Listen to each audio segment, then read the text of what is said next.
y'all make sure y'all share this video and make sure y'all subscribe to all Viral Access Media. You know the vibes.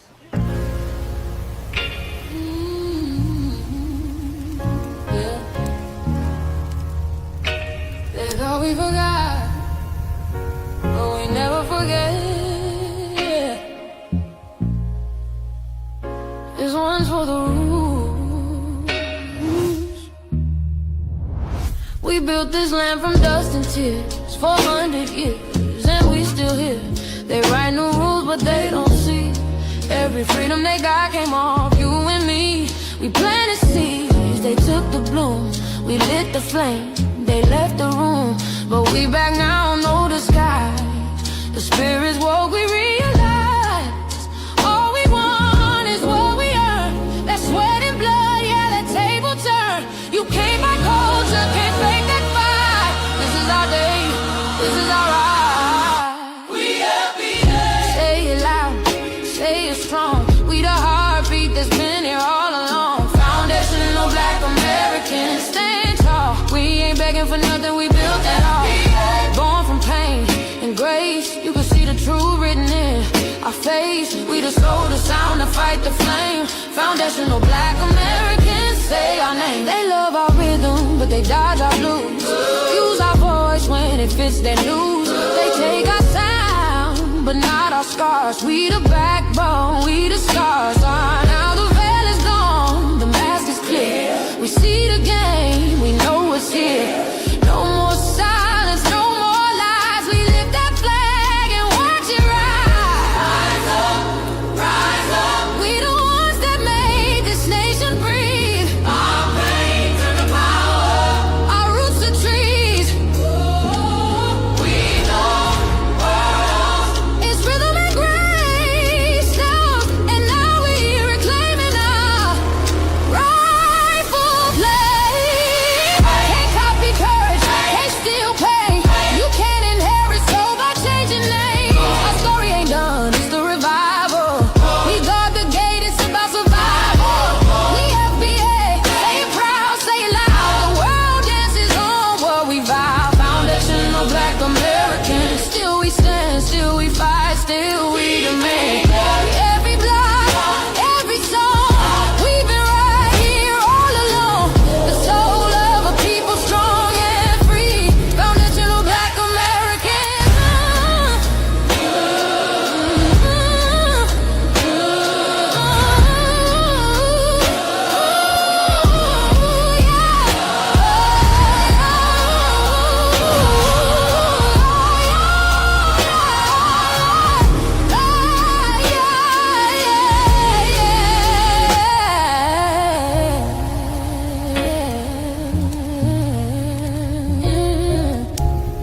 We the first, we the rule, we the fire. Still rising, still here. Foundational Black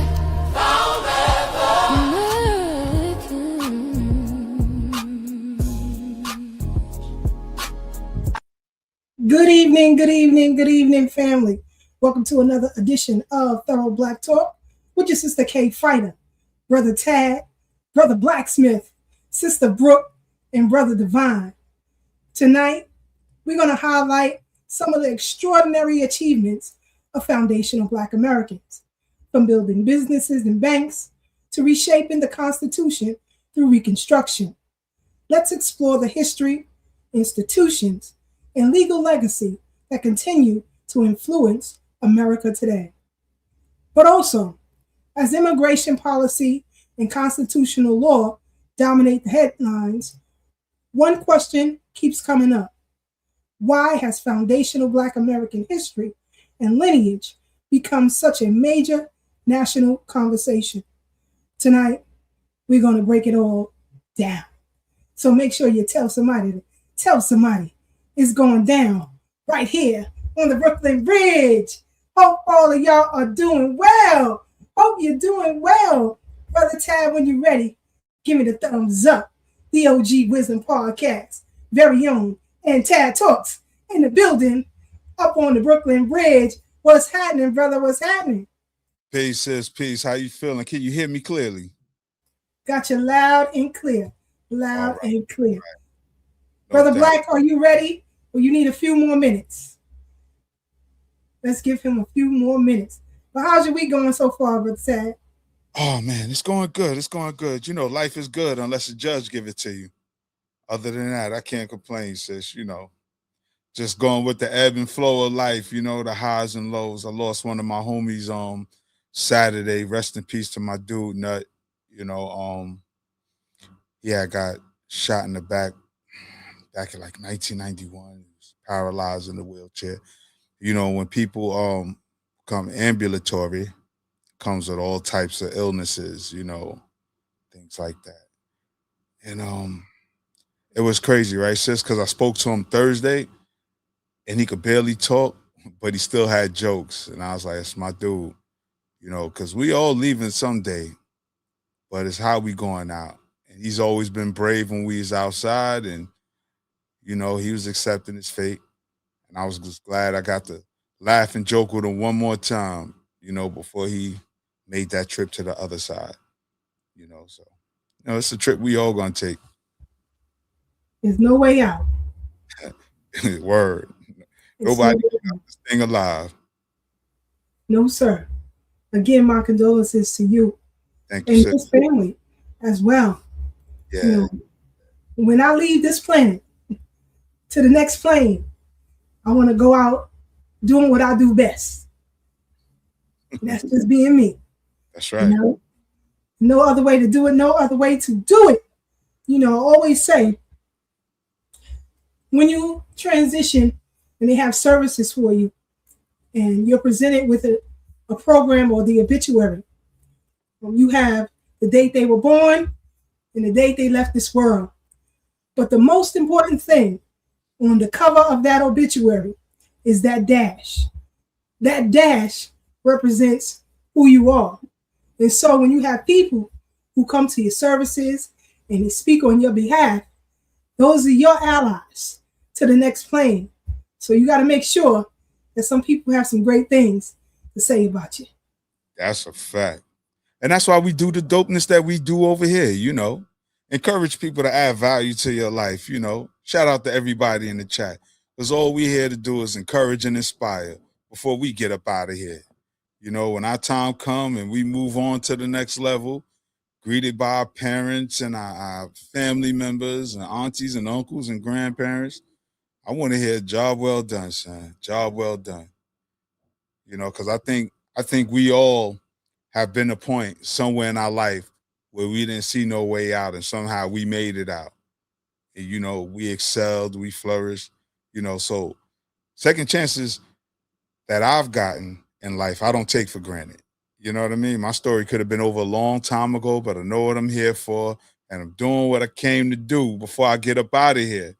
You know, again, that's encourage and inspire folks, man. Whether you like me or hate me is a little consequence to me. As long as you can get something out of what I'm putting down. That's it. Real facts. Real facts. You shout out to Doggy Diamonds TV too. Yeah. Oh man, I'm picking up some stuff right now. Ooh. Uh-oh. We get ready to put on our Prince jeans and show our ass. I'll make sure I'm tuned in. Make sure I'm tuned in and connected. Prince had them jeans with the with the hole in the back. Show our ass, baby. Prince was showing his ass. Yeah. Heavy. Yeah, we gonna show our ass. You know, we was talking earlier. Got a lot going on, so you know, it's just dope though. You know, while we here, we gotta do dope stuff. Like this show is dope. Shout out to everybody who keep coming back, finding value in what we putting down. You know, I like to read the comments where people learn stuff from, you know, the information we share. Because of course, you know, the books ain't for decorations. You know, we really live this. People don't know, since we've been outside when nobody was outside. We was in the freezing cold, up at churches, you know, all types of rallies. From Boston to Atlanta, just raising hell. And that's just me and you together, not even talking about what we've done individually. From DC, all over the place. It's all over. If you don't know, now you know. Yeah. Now you know. Let's get some shout outs real quick. A law solution, excuse me. Chi-Town in the building. Yeah. Thank you, brother. Thank you. Appreciate you. FBA family in the building. Big Russ. What's happening, fam? Philly in the building. We in here. I am a mirror. Be one of you. Glad you and yours are rocking out with us. Reverse. Can I see that? Lil Young BA. Yes, we are live. Glad you rocking out with us on the Brooklyn Bridge. Let's get into it. Frederick Meredith. Glad you rocking out with us on the Brooklyn Bridge. Welcome to the Terror Dome. Rich, nice. Kelly in the building. What's happening? Samantha, what's good? Hope all is well with you and yours. Welcome to the Brooklyn Bridge. Our sister from another mister, Farnessa, Alabama, on the check-in. What's happening? Glad you rocking out with us. Egg Butler. Glad you rocking out with us on the Brooklyn Bridge. Sorry if I mess up some names. I feel bad when I do that. I try to get it right. Joanne Milton. P-Dog, what's happening? Farragut Finest on the check-in. What's happening? Goddess Yamaya, what's happening? Glad you rocking out with us on the Brooklyn Bridge. B1 to you. Cecilia King. Glad you rocking out with us on the Brooklyn Bridge. Our sister Brooke and brother Divine will be in here shortly. So buckle up. Brenda Thomas, what's happening? Glad you rocking out with us on this bridge. Jay Meadows, what's good? DMV in the building. Holla if you hear me. The U.S. Freedmen Project president will be in here shortly. Keisha and Flo. Hope I got that right. Sorry if I did not. Glad you rocking out with us on the Brooklyn Bridge. Let's get into it. I can't forget Justin Lavelle. What's happening? Glad you rocking out with us on the Brooklyn Bridge. DSB 225. What's happening? Aunt Marie, Brownsville Finest on the check-in. Let's get into it. Yes, indeed. Black Americans. Okay, let's get into it. That's good. Hey. Sugar Love Cafe. Welcome to the Brooklyn Bridge. Glad you rocking out with us. K Mac. What it is. Glad you up on the bridge. Tell somebody to tell somebody it's going down. The one brother, FBA Oakland in the building. Let's get it, y'all. Let's get it. Of course, we got our Doggy Diamond TV mod on the check-in. Sister Aruba 927, Brooklyn Finest on the check-in. Let's get it. Who I miss? Clark Stu. What's happening? Claire Stu. What's happening? Glad you rocking out with us. Rodney Mazel. What's good? Let's get into it. We got a lot to discuss tonight. First classification. Class citizen. First class citizen. Got it right. Glad you rocking out with us on the Brooklyn Bridge. D from BK. What it is. You already know. Kimberly Powell on the check-in. Let's get into it. Dre Owens. Let's get into it. Harlem Finest up on the bridge. Let's go. Let's get our brother Black up on the Brooklyn Bridge by way of the BX. What's happening, brother? You all right? You look frozen.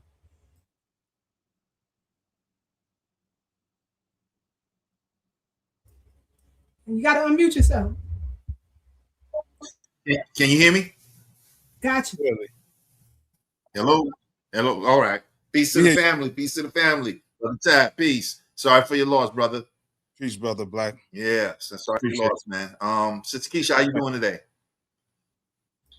I'm alive and still kicking. SisKeisha. It's hot All as right, that's hell. what's up. That's what's up. We got all this nasty, funky smoke coming from Canada. Yeah, I heard. You see what's happening down in Texas? Crazy floods. Crazy floods. Boy, so far, it's been a crazy summer as far as weather is concerned. And it's going to get crazier. Check this out. Everything that I've been talking about for the past, since I've been on the show and even before, not on the show, but, talking about it, is going down right now. A lot of people don't, I'm not saying y'all or our audience, but a lot of people don't understand how deep the passing of, whether he passed away just a few days ago or 3 years ago, but Lindsey Graham and Mitch McConnell, whether he's dead actually or not, those are two big figures because those two dudes is war hawks. So what's going on now, they involved in that directly. Matter of fact, Lindsey Graham was off the heels of coming from Ukraine when he allegedly bit the bullet. And Mitch McConnell, staunch anti-reparationist, the staunchest there is in the whole Senate or Congress. So we coming down to the last days, y'all. Y'all can believe me or not. I can't predict everything, and I'm not trying to, but FBA gonna be all right because we're getting people out of the country, and in order to instate Nasara,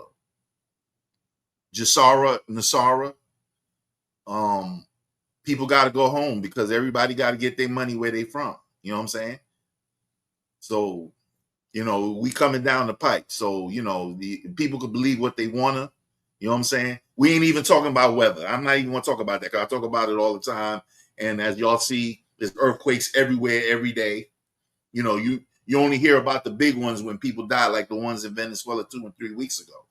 But I'm up on all of that, and there's earthquakes in Hawaii. Mount Kilauea erupted a few days ago, and even though it didn't kill nobody, it was a major eruption. So keep your head on the swivel and keep watching what's going on, because just because you ain't hearing about it, don't mean it ain't happening. Now, as far as Noah Wells is concerned, which is next door to Texas and Mississippi, with that happening, I'm reading that as a psyop now, because once you involve Crump and Sharpton at this stage of the game, with them being exposed after Mike Brown got bodied in St. Louis or Ferguson, I'm reading that as a psyop to distract us. So that's how I'm reading. I'm not telling you I'm right. I'm reading it as that because they make a lot of these psyops messy so that you get caught up in it, and then they eat the loosh off of you. So don't, unless you know them personally, or you from Mississippi, or you involved in that directly, don't give all your energy to that. I'm not saying don't pay attention to it, because we have to, because it's FBA matters and so on and so forth. But people got to know that some of these things are situated in our community for us to focus on that, while all the other stuff that I'm talking about and then some is happening. So with that said, that's just my brief little stint. I ain't gonna talk too long. Peace to the family, peace to the panel, peace to the people out there. SisKeisha, back to you. All right. You got Brother Black's point of view. If you know, you know. Make sure you follow his blog, melaninstitute.blogspot.com. We'll show it in the closing. SisKeisha, if you don't mind, if you don't mind, real quick, can I drop the link that I dropped on McConnell and Lindsey, so that you can send the people that one in the event they want to look at it? I'm gonna put it in the chat, so you do what you do when you're ready. Okay, Sister Brooke, you ready? Let's get Sister Brooke up on the Brooklyn Bridge. What's happening?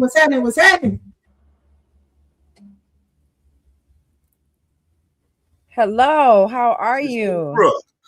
Hey, Sister Brooke. What's going on? You had quite an eventful few days. Man, listen, yes, I have. I'm tired. I need some sleep, but you know, We vote. right. We're gonna we do the work for the people, and they show up for us. And so that's what motivates me even through my tiredness. Like yesterday when we did our, was it 6-hour live? Yes. On TikTok. Yes.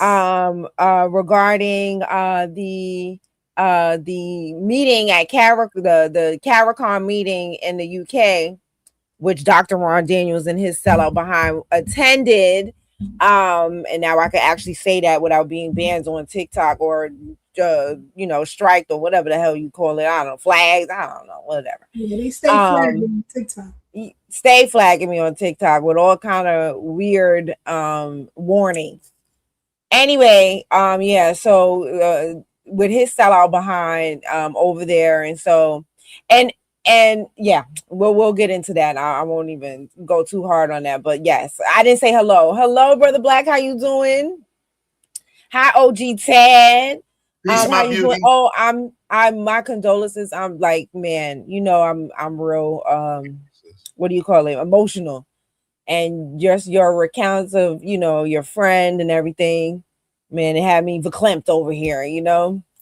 And so my condolences to you and his family, and man, yeah, I don't know what else to say.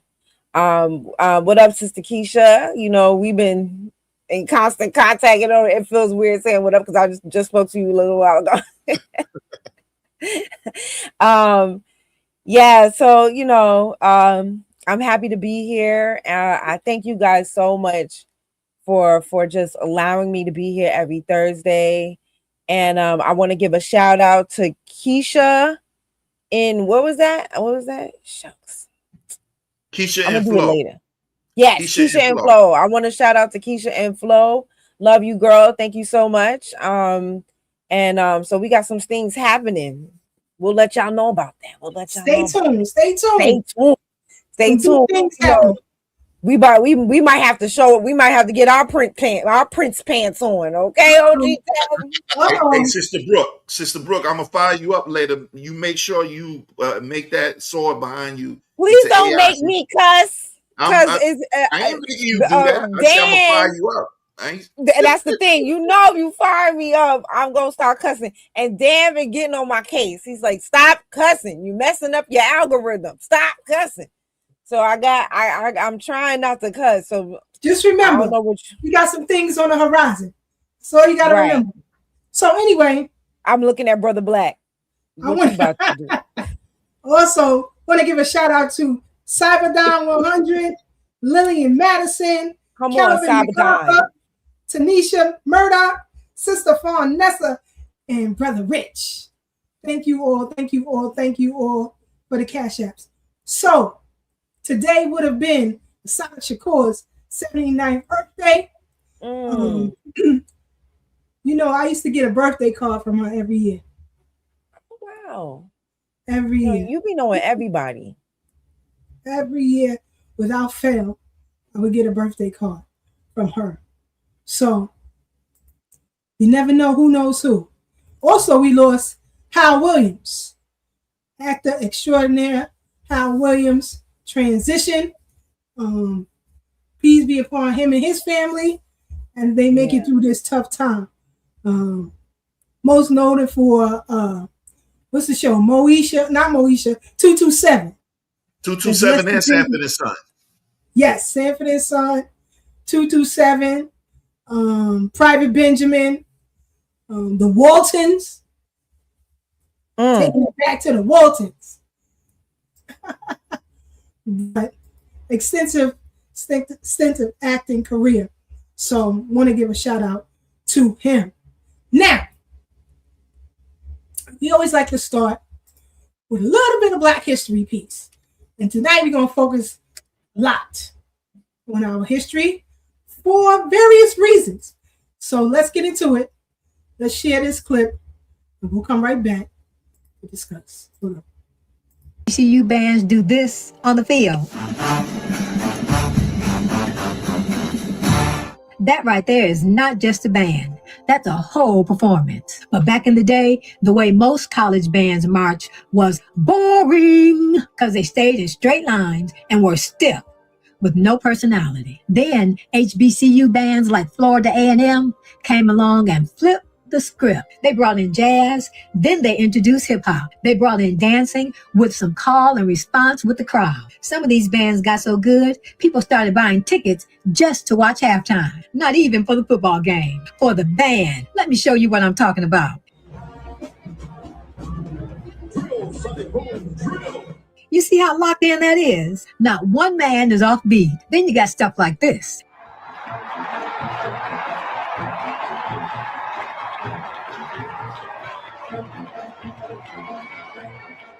They ain't just marching, they're dancing. A regular college marching band doesn't do that. But what if I told you all that swag you just saw didn't happen by accident? It all traces back to one black man. You see, back in 1946, William P. Foster took over the Florida A&M marching band. And back then, halftime shows were real stiff. But William wasn't going to let his band go out looking stale. So he started building something better. He started cooking with some herbs and spices. He added high stepping and a little bit of synchronized choreography. And just like that, halftime turned into the main event. But it wasn't that easy. His band worked harder than most people work at their 9 to 5. By the way, his band was called the Marching 100, and it was a pretty good name because they spent hundreds of hours practicing every week, year after year. But it all paid off. They started winning championships, getting national recognition. They even performed at presidential inaugurations and Super Bowl. But here's what they don't put in the history books. William Foster didn't just build a great band, he built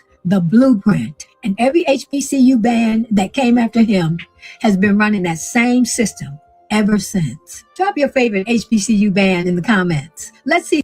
Making copies takes seconds today, but there was a time when every extra copy meant extra work, and the Foundation of Black American Inventor helped make that process easier. For years, businesses depended on paper copies, contracts, reports, letters, everything. But making copies was often slow and frustrating. So inventors kept looking for better ways to reproduce documents. And the genius, John Oscar McAdoo, became a part of that effort. But most people have never heard his name. McAdoo worked on technology that helped improve document copying systems. His contributions became connected to equipment used by Xerox, one of the biggest names in the industry. And those improvements helped make copying faster and more dependable. That may not seem exciting at first, but think about how much information moves because somebody can make copies in seconds. Schools, hospitals, businesses, government offices, every day. Think about the last time you copied a paper, printed a handout, or shared an important document. What feels normal today took years of work from people most of us were never told about. John Oscar McAdoo helped make that work easier. He did not just improve machines, he helped information move faster from one person to another. Send this to someone who uses copiers every week and never knew this story. So, coming back to the panel, I tell you, I said this before, if you've never seen a Battle of the Bands at an HBCU homecoming, you missed something. I'm glad I was born when I was born because the 90s was lit. But anyway, in the late 80s, but in particular the late 80s. But, you know, I don't know if any of you have been to Battle of the Band, the competition. Oh, no. Man. Just the atmosphere alone is killing. So I used to go up to Lincoln and Hampton when they had their thing. And also they used to have great football games. So you truly missed something. But as far as the brother and the copy machine, That part. what's your thoughts? It's just Man. Go ahead, bro. Man. So for those of y'all who don't know, I used to work at a school. Mm-hmm. And the copy machine is the star of the show at a school. You know what I mean? Like, and to think the whole time I did not know, you know, and this is something that the Black American Renaissance is just doing, right? So I got so many thoughts like swirling through my head at one time. I'm trying to convey them in an articulate way. So I was talking to one of the kids that I know, and she was telling me that, you know, Black History Month was boring to her, because not because she didn't want to know about Black history, but because they focus on the same people every year: Rosa Parks, Martin Luther King, possibly Malcolm X, because, you know, the schools don't really like to talk about Malcolm X too much. You know what I mean? And, you know, George Washington Carver and the peanut, and they don't even go into all the inventions of George Washington Carver. They just talk about the peanut, and she's just bored. She said she was just bored with it, you know? And so, like, I made it my mission to try to tell her of other things. Now, I ain't know this thing about the copy machine, but just think that there's a machine that is so integral and integral to a school's functionality, and we're not even teaching the kids who invented it. You know, that's something I definitely wish I knew while working at the school. It's just wild to think about it. And this is why, you know, we really have to, when we're dealing with Black History Month or Black history in general, we have to start teaching our children all of these different things, because they're getting bored. And you know, I thought, like, you know how sometimes when kids tell you things, you be like, how can you be bored? No, I felt that was a valid concern, or a valid, you know what I mean, a statement for her to make. She's like, look, I don't even care about Black History Month. I'm bored. And we have to figure out ways to make it exciting. And, you know, things like the Super Soaker, and, you know what I mean? So stuff that they, you know, the video games, and the dude at Disney. The fact that nobody talks about the dude at Disney, his name is Sneed, I believe. I can't remember his name right now, because you know me and these names. But he's alive right now, and he got patents taller than him. Like, he got like his patent plaques, he just stack them all up, and they up to here, and he work at Disney right now. Like, he's from Brooklyn, you know, and people don't know about this. And so, yeah, I just find that to be really interesting. That a copy machine is just like the number one employee at a school, and we don't know that a Black man invented it. That's wild. And we think Xerox did it. You know, we some bad people, boy. That's why, you know, when you got these folks who talk about what have we done for them lately, we've given you everything. You ungrateful maggot. We've already given you everything. That's, you know? Right. So, you know, it's just, and please follow FBA.legacy and try to get her books if you can. I think she gives wonderful content. I bought her Black Inventors book for my grandson. I have a little project for him. When he comes over, we'll go through the book and we'll walk around the house to pick out those inventions, and we'll have a discussion about that. So if you want to keep your kids busy this summer, you could do that as well. But also, when it comes to banking, right now, currently, we have over 250 Black-owned banks and credit unions right now. Let's play this clip and we'll come right back. Wall Street ever opened doors, he built a bank for us. Save this, because if you care about Black money in 2026, you need to know who tried it first. His name was William Washington Brown. Born enslaved in Georgia, he grew into a teacher, organizer, and businessman determined to make Black communities financially independent. In Virginia, he led a mutual aid and temperance organization called the Grand Fountain of the United Order of True Reformers, which pooled money to support Black families, churches, and local businesses. Members paid in small dues, but together, those small amounts became real capital. In 1888, that organizing turned into something huge. the True Reformers Bank, widely recognized as the first black-owned bank chartered in the United States. At a time when many white-owned banks refused to lend fairly to black customers, this bank offered savings accounts, insurance, and loans to black farmers, churches, businesses, and families. This was the post-Reconstruction era. When black political power was being rolled back, racist laws were rising, and black wealth and land ownership were under constant attack. Creating a black-controlled financial institution in that climate wasn't just clever business. It was a bold statement. We can build and protect our own. The bank grew quickly, funding homes, schools, and businesses, and showed the country something many refused to believe. Black communities could create and sustain their own financial systems, even in the face of open hostility and discrimination.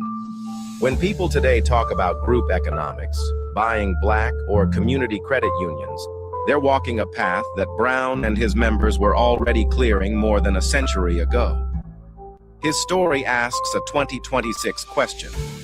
What could we build now if we pooled resources with the same discipline and long-term vision? Comment, build anyway, if you think economic power should be part of every conversation about freedom. If you could start one community-based financial project in your city, a fund, a co-op, a credit union, what would it be? Drop it in the comments. Share this with someone who talks about money moves, and follow for more stories of black financial pioneers' history almost left out. Before Wall Street. I want to give a shout out to Sister Tony and Brother Ariel.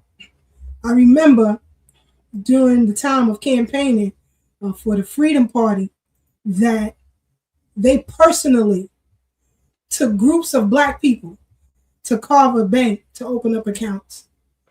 Personally walked to the bank to open up accounts. So, we, Tad and I, come from a time when people were out here really doing it, not just on platforms running their mouths, right? They also, I remember when the water crisis happened in Flint, took cases and cases and cases of water to our people down there. This is what I'm talking about. Not none of these tethers was doing it. Did they rent a small box truck or a van, a U-Haul or something? Come on. Yeah, that's what I was thinking about when you started talking about Carver Bank too. And they're a beautiful black family too, Shout out to their children. Yes. Yes. As black people, we do some dope stuff. And unfortunately, we only get the wretchedness highlighted, because the word ain't ratchet, it's wretched. But you know how folks, we gonna mispronounce everything. So the wretchedness always get highlighted, and people adopt those narratives and those identities, which is crazy to me, sis. So I like to focus on the dope stuff we do when people are like, we need this and we need that. Said, if you knew black history, we already had all that. We just need to get it again. But again, it goes back to something Sister Brooke was talking about the children being bored with the way the story's sold. If you show stories of success, you already planting the seed of success in our young people. But a lot of times we always come with that victim narrative. So our children are getting that seed planted that you a victim, and no matter what you do, it ain't gonna be good enough. And that's why a lot of them quit and give up and don't try, and they're not interested. Because people want success stories. Young people gravitate towards the gang and the rappers and the ball players because that image of what success looks like in their eyes, because it fits the popular narrative that's sold. But if we give them another alternative of what success look like, about having banks and properties in your own community without outside influence, that's something else they can aspire to, You can't teach the people if you can't reach the people. But you constantly talk about, well, look what they did. Look what the boogeyman did. Look what the boogeyman did. Nah, we got to talk about Black Wall Street. Yeah, it got burned down, but talk about how a year later it was built right back. How we just had that gumption to just not be suckers and not lay down for nobody. It's these new generations that's doing it now. you know. But what do I know? I like that. The code is very, very important. It is. And believe it or not, the reason why, I'm sorry, SisKeisha, finish it, then I'll go. One of the things that I want us to understand is that those things of the past, we continue to do today. We continue to do today. Right now, there are, 73,000 patents waiting to go through that we inventing still when it comes to ChatGPT and AI. The next time you use ChatGPT, I want you to do this. Type in Chat Black GPT, and it's going to come up Chat Black GPT AI. It's a component that works with ChatGPT that was founded by a Black American sister out of Michigan. Erin Reddick is her name. I had the pleasure of meeting and chopping it up with her. We were at an event at Mother Gaston House in Brownsville. We were honored by a group that we had to check, actually, at that meeting in Crown Heights. But we were given an award. And so I spoke a little bit about our history. And she pulled me to the side. She said, "Can I just pluck your brain? Because this is what I'm working on." So I gave her some information, and she did exceptionally well. The platform is still growing. So the next time you use it, put in Chat Black GPT AI. It's going to come up, and you'll see the same component that you're used to looking at with that platform. But it is her component that gives you the best information about our people. Go ahead, Brother Black. The reason why FBA don't get the credit it should get, y'all should get, is because of the media. That is the number one tool used to denigrate. Remember, I don't know how it is now because I'm not there anymore, but when you used to watch the news at 11, the first 10 minutes is who got killed, who got murdered. It's 90% of the time was in the hood, East New York, South Bronx, Harlem, whatever. And then the second 10 minutes is usually about sports and the weather, and then the last 5 minutes might be about some feel-good stories to send you home.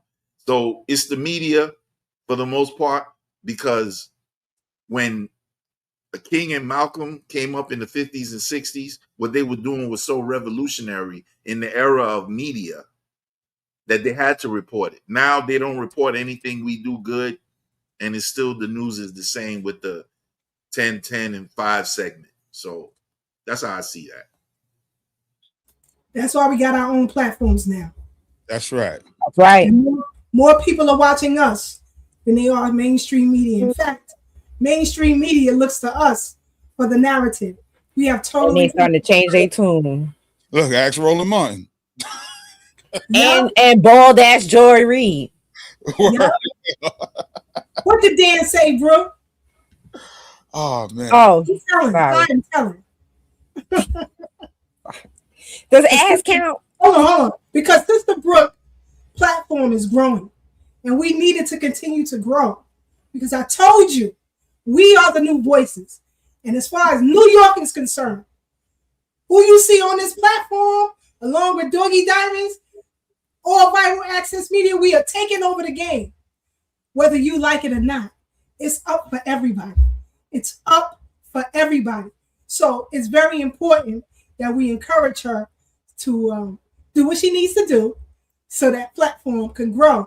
Brother Black, I'm going to need you to understand how to use social media language, because we don't just stream on YouTube. We're on TikTok, we're on X, and different platforms. And our lives can get flagged when you use certain words. So yeah, it will also help you to push what you got going on. You're getting stuck because y'all refuse to listen. You have to be savvy with the language. So I'm just telling you that. You got to be savvy with the language so that you can grow as well. Don't stifle yourself. Don't be afraid, we are creators of language, right? So who better to do it than us, right? So we can do that. We can do that. We can do that. So, Brother Tapp. Speaking of which, let me just add something in real quick. Go ahead. Have y'all seen Roland lately? He talking like a pirate lately. He be F-bombing and like, whoa, isn't this man supposed to be a preacher or something? Or some kind of cleric? Yeah. Well, he don't stream going in on the lately. platforms we stream on. And he also has cover from the Democratic Party. We do not, and we don't ever want it. Right. But now he's using our talking points. I was about to say, trying to act like he's the everyday black folks, you know. Like he been down with us. Yeah. Like he ain't been helping us out. Side and come on, my dude. Come on, my dude. We been knew he was a fraud. Forever. And he just a fat fraud.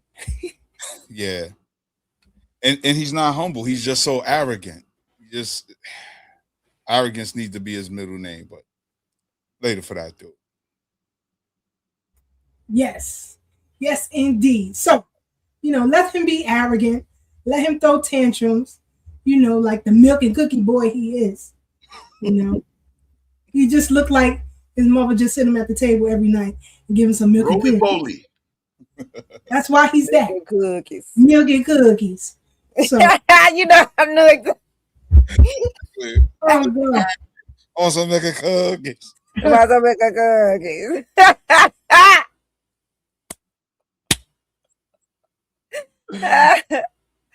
So let's continue learning our history, and we'll come right back with the crew, because if you don't know, now you know this Brooklyn girl loves cowboy culture. I love a black horseman. I love it. And this ain't nothing new. You know me, you know. Popular. Thank you. Popular.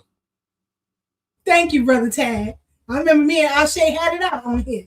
Yeah. Ain't nobody gonna be listening to that. You got it wrong, partner. You got it wrong. SisKeisha telling us about the black country singers.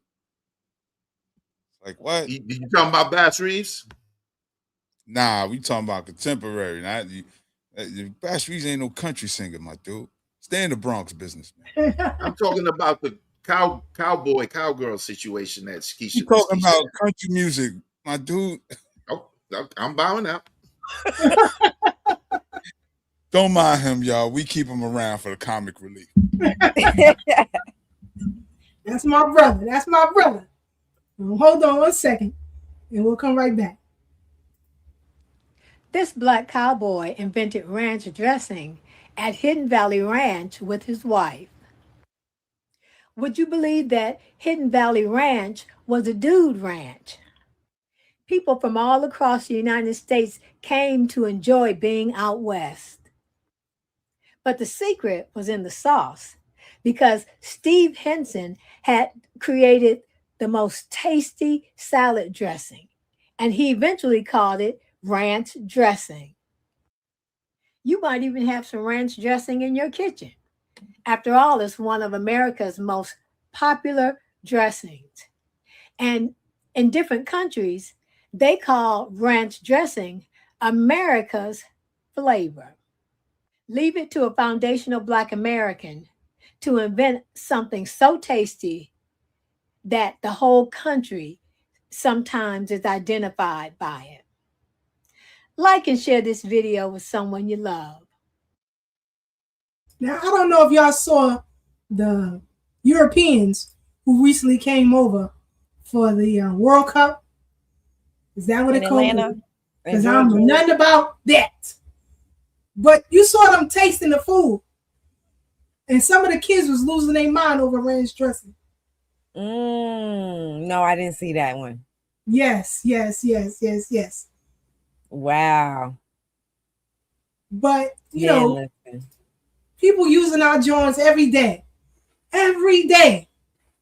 And, for those who don't know, a black couple recently, I can't play it because of the music, but this FBA couple recently purchased a ranch for us. Campgrounds, all of that. And if, you know about the Freedom Retreat for Boys and Girls, that was upstate New York, formerly owned by Peg Leg Bates, in Cohasset, New York. When I see Black people doing it, you know, the nerd that I am, and I love being a nerd. I don't care what nobody's saying. But the nerd that I am, I like to watch homesteaders. And there are so many young Black people who are now homesteaders out there in Arizona, out there in Montana. Y'all better stop playing with us. Stop. We moving on to the next frontier while y'all looking for an apartment that you can't afford. They out there building compounds. Compounds. If you don't know, now you know. Going back to the panel, anything y'all got to say about, you know, just that and Black cowboy culture, if you do know? Well, I don't know that much about Black cowboy culture. I mean, it's like me personally. I've met the guys that have the horses over there, and on like, was it Guy R. Brewer, I believe. I've seen them in the park, you know what I'm saying, and spoken to them, and I need to go back over there.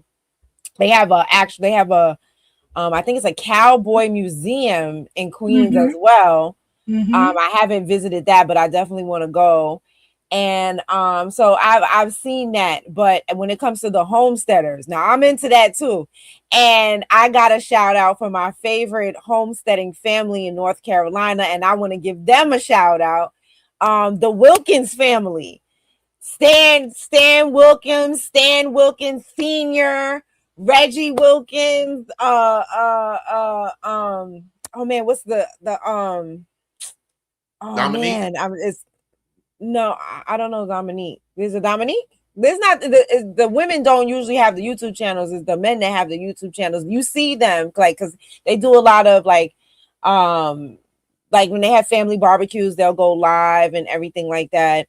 And so like I love that they have a tiny house community on there. Like they have like a couple acres in North Carolina, and they built their own tiny houses, and you know, they ride e-bikes, they're just doing all of these things, and they inspire me to want to do something similar to that. So I look forward to my future when I can do something like what they're doing. And so they're my favorite homesteading tiny house. I really love tiny house. I love that. It comes from living in small apartments in New York. You got to figure out how you're going to fit everything in there. You know what I mean? And so I'm a huge tiny house fan. So to see Black people and foundational Black Americans in that tiny house space that I have been watching for years, I just love it. So yeah, y'all check out the Wilkins family, Stan Wilkins, and then you'll just go down the rabbit hole of the uncles and the cousins and the brothers. And Sister Brooke? I don't know. And even if I did, I don't think I would tell it because I don't think they want to tell it. You know what I mean? Like they don't want you showing up on you know what I'm saying, on their property. You don't want to, dox them or whatever. They will pew you. Right. But so I don't know exactly where they are in North Carolina, but they in North Carolina. And then, they got their own land out there, and it's beautiful. It's beautiful to see all the things they're doing, all the hard work they're putting into the land, and learning how to do things that, a lot of the skills that were lost. And I believe, it was purposely lost to us. Yes, this is Stan. So he was I know this episode. This episode he was helping his cousin. His cousin was about to start his tiny house. So they buy these sheds, like bare bones sheds, and then builds everything out. It's so interesting, how they're doing it. So yeah, I already know this episode, but that is Stan Wilkins. Yeah, I should put they channels because they definitely shout me out and stuff like that. And and I've been following them for years now. It's almost been like 3 years. I've been following them. And so, yeah, I that is Stan right there. And he's such a sweetheart. Like, I just love them. Like, even my mom's watching. Like, I got my mom watching. She'd be like, did you see the new episode? I'll be like, yes, mommy, I saw it. So yeah, y'all check them out. They are amazing. I love them and help their channels grow. And you know, they getting sponsorship deals. I love seeing it. I love it. I love it. I love it. Okay, let me stop, gushing about the Wilkins family. Also, there's a family out in Arizona that I follow too. Well, two families out of Arizona that I follow. They be doing the thing, boy. That's right up my alley. I like that kind of stuff. So when you can, check it out. But continuing with Black cowboy culture, this is one of my favorites. T.K. McNair. He's a champion. He don't play. Okay. But the amount of money that these brothers be making. Because you talk about endorsement deals and sponsorships. Yeah. It's a young sister, a couple of young sisters I watch too, who be killing it at the rodeo. Killing it. So let me play this and we'll come right back. Hold on.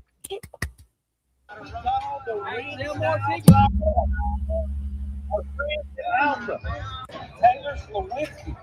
But as we start, T.K. McNair. He'll be the first man we This watch is sport. Landmark part is the bucket shoot. The big box. This right here is the sport. Hold on. Come on. Hold on. There you go. Come on, you got it. There you go. One. Let's go. Let's go. Hold on. Hold on. Yes, sir. The line was great. Oh. He don't be playing, boy. He bad about it. All right, y'all, so we're here with Cowboy Sway. Championship buckle. Well earned. Let's bring it close to the camera. I'm a wrench bronc rider. That's when he was riding the horse, right? That was. Oh man. How do you stay on? Man, he was. I caught you on camera, and you was on that horse for a minute. And he can move fast to pick up men when it's time to get off. But when the big crowd cheers, you got to give people a show. Shout out to all the Cowboys that was out because everybody competed. They came out like this was a championship round. Definitely gave people a show, and I know it wasn't an easy decision for the judges, but this is a lot of work, and like this right here mean a lot. Well, congratulations. It's well deserved, it's well earned. Like how often do you practice per week?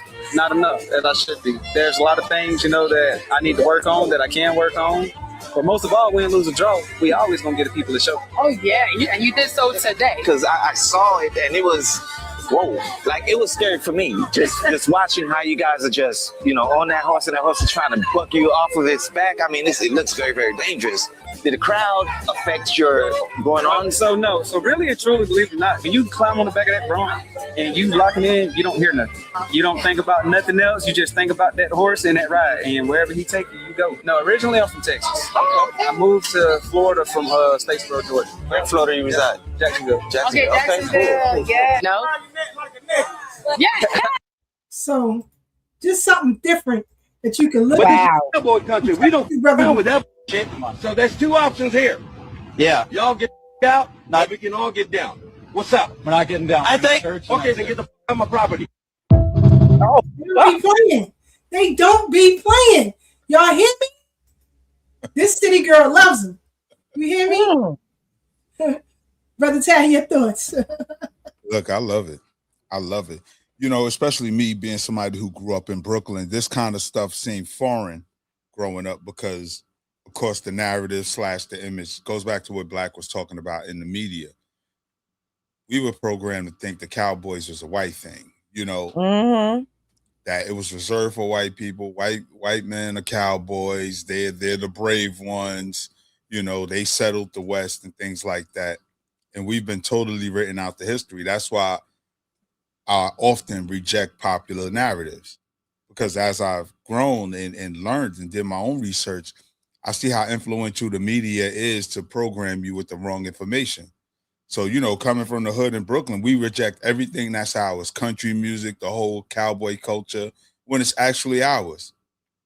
But because it was packaged and sold as belonging to somebody else, we denounce it and we reject it. Mm-hmm. But I love it because it just speaks to the multi-layers of who we are as a people over here and all the dope stuff we've done. So yeah, I love it. I love learning about it. Like I said, that's just the Keisha thing. You know, she been on that Which type one of his? and it only got popular when Beyonce, you know, came out with her cowboy card. And then, you know, everybody want to get their cowboy hats and boots on, you know. And because I was familiar with the Black Cowboys, but that was as a teenager, you know, and I thought that was an anomaly. I didn't know that was a real thing. Like that was our thing, you know. Hey, But again, hey, Brother Tad, did you used to go to the Black Rodeo when he used to come to Harlem every year in the summertime? never, No? ever. There could be a rodeo that used to come to Harlem. Let me say, not yet. Every year, every summer. Still? I don't know if they still do it. I haven't been in New York in a minute. I was about to say I've never don't know, heard of 'cause I that. haven't been there. I mean, I'm not a Harlem girly, every but year. Yeah, on 145th Street and Lenox, right by the bridge that take you into the Bronx. I need to look that up, see if that's still going on. Yeah. What, right out Anyway, on, I gotta work nights anyway. Well, I'm sitting here but taking like I I mean, if can it's go. in town for a few, if they still doing well, when they was doing it back in the day, it used to stay about a month. No, maybe not a month, but at least 2 weeks. and where would they Check hold? it out when you get a chance. Well, hold on. New York has its own cowboy team, the Mavericks, and they ain't nothing to play with. So, you know, you can check them out when they come to town. And it's normally upstate, so you can take a nice ride upstate and check out the rodeo because, like Tad said, this is our culture, and we've been conditioned to stay away from it. You know, because as he said, they package it up differently to turn us off from it. But that's how thieves are, right? They will steal it from you and go around the corner and sell it back to you. For real. And I can't say that I wasn't aware because my mother is a lover of cowboy culture. You know what I mean? That's the type of stuff she grew up in. I got family in Texas. You know what I'm saying? You know, my uncle who, you know, passed recently, man, we used to call him, you know, Uncle Texas, because every time he saw him, he had on the hat and the boots and the buckle. And so, you know, it's been in my family. So I was aware of it. Now, I didn't know, you know, about like the how much money they was making doing that. You know what I mean? And competitions and things like that. So I'm really excited to see that. I would love to be able to take my mom to something like that one day if she could, you know, stand being out that long. But yeah, I would love to take her to. So I think I would just see her like the kid in her again. And so yeah, I would, because of my mother, I am aware. Because that's her love right there. Motorcycle culture, Black motorcycle culture, and Black cowboys. That's it. That's her thing right there. You don't tell my mother nothing when the Black, you know, Harley Davidson riders, you know what I'm saying, and all the leather and all of that, and you're sitting way back because that's what I got to hear her say. You know, that's her jam.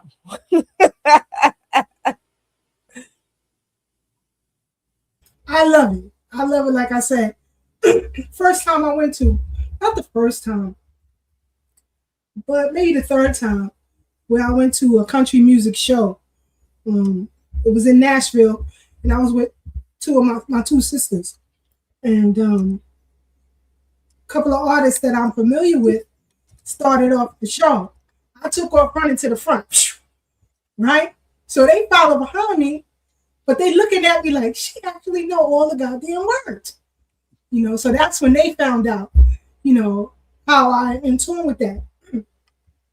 Then there was another show here in New York at City Winery with two legendary country music singers.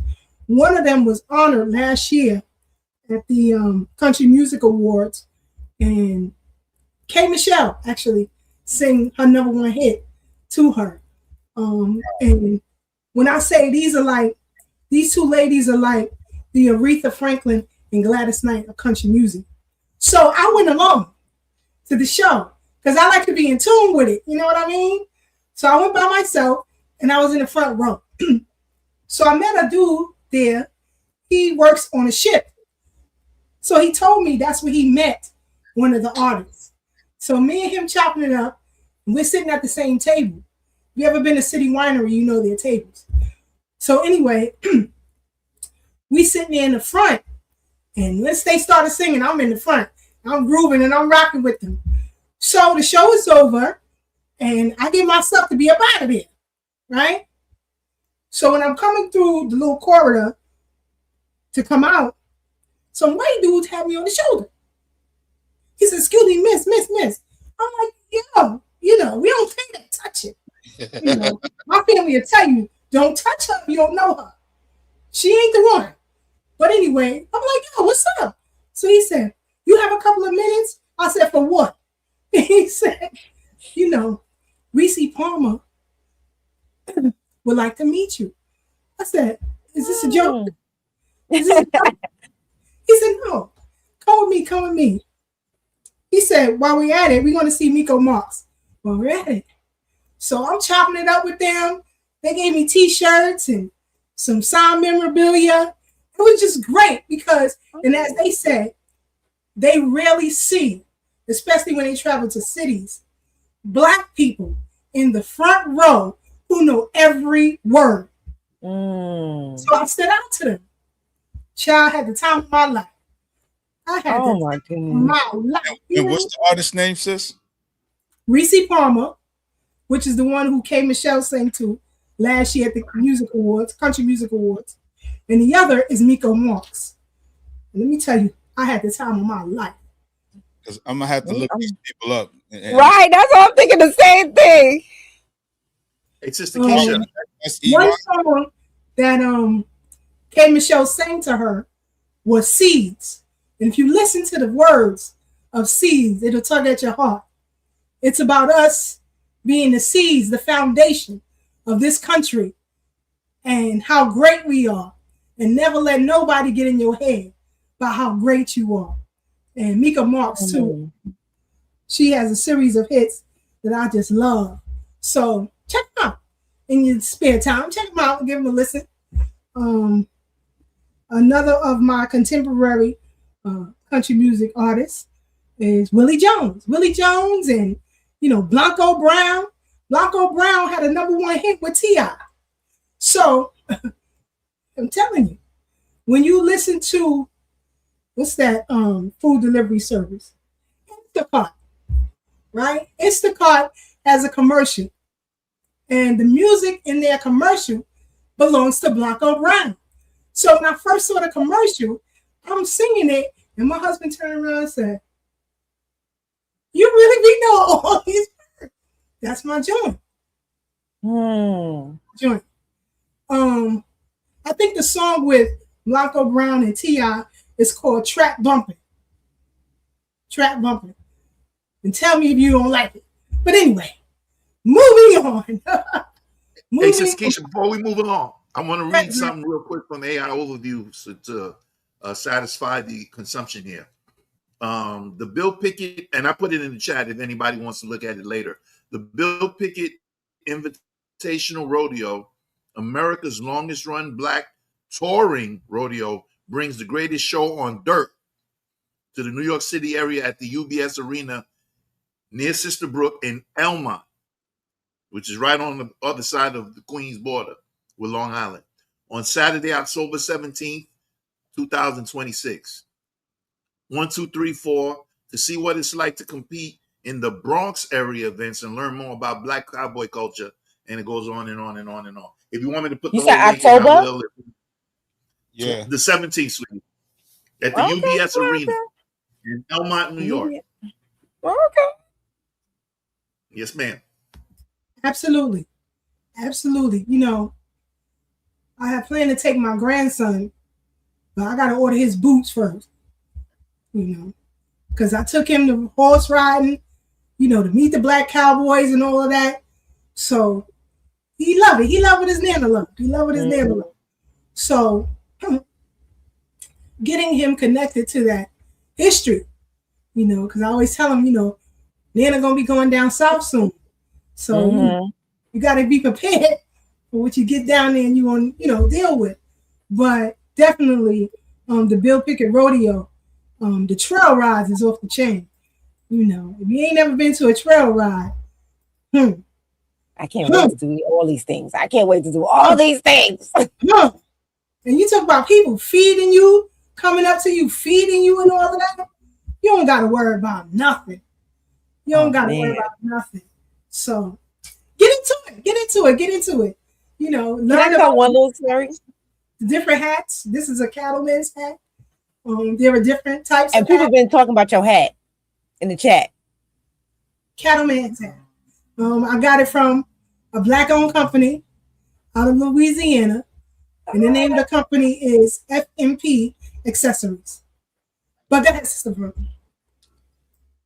So I went to a private school, a church private school, when I was in elementary school, and so I've actually ridden a horse. Like I'm like a Brooklynite who's actually I back in the day I was quite familiar with them, because if you made the honor roll, you got to go horseback riding, and I always made the honor roll. So I got to go horseback riding, and I believe I'm sure that's but I believe it's the Black Cowboys in Queens, because where the hell else was we going? We didn't go far. Where the hell else was we going to ride horses? So like, yeah, and that is the benefits of going to, it's a foundational Black at that time.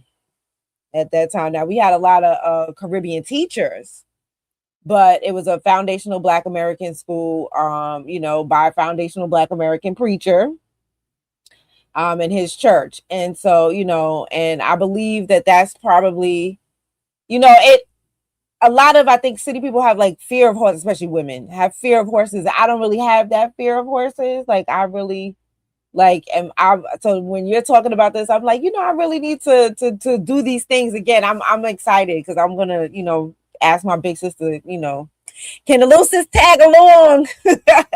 Absolutely. Yeah, that would be great. That'll be great. Take your grandbaby.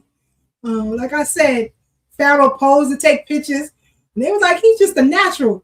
The way he posed, you would think he works on a ranch, except he's never been to one. Man, that's why I'm his biggest fan.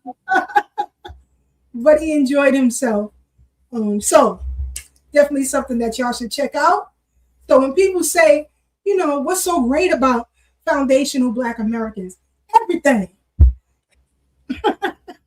Me and Brooke said it together. Everything. Well, everything. We are that fly. You hear me? And let me tell you something. Shout out to the brothers. But there's nothing sexier than a Black horseman. Let me tell you that.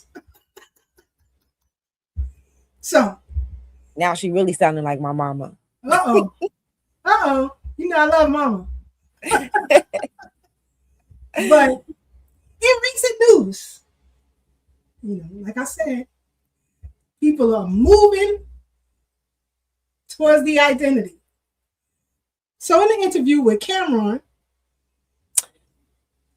I know what you're talking about. He set the record straight. And no lies detected here. Hold on, here we go. Now, back to me not being African. I'm not African. I'm not. I mean, you know what? All right, you know what? Let's do it. Sin went to Africa and told me people stink. What you said out your mouth. You went and asked. In a certain area, man. Whatever, you said they stunk. And you said that the show when niggas said, everybody put your hands in the air, that the whole fucking shit was funky. I didn't say that. Sugar Mom said that.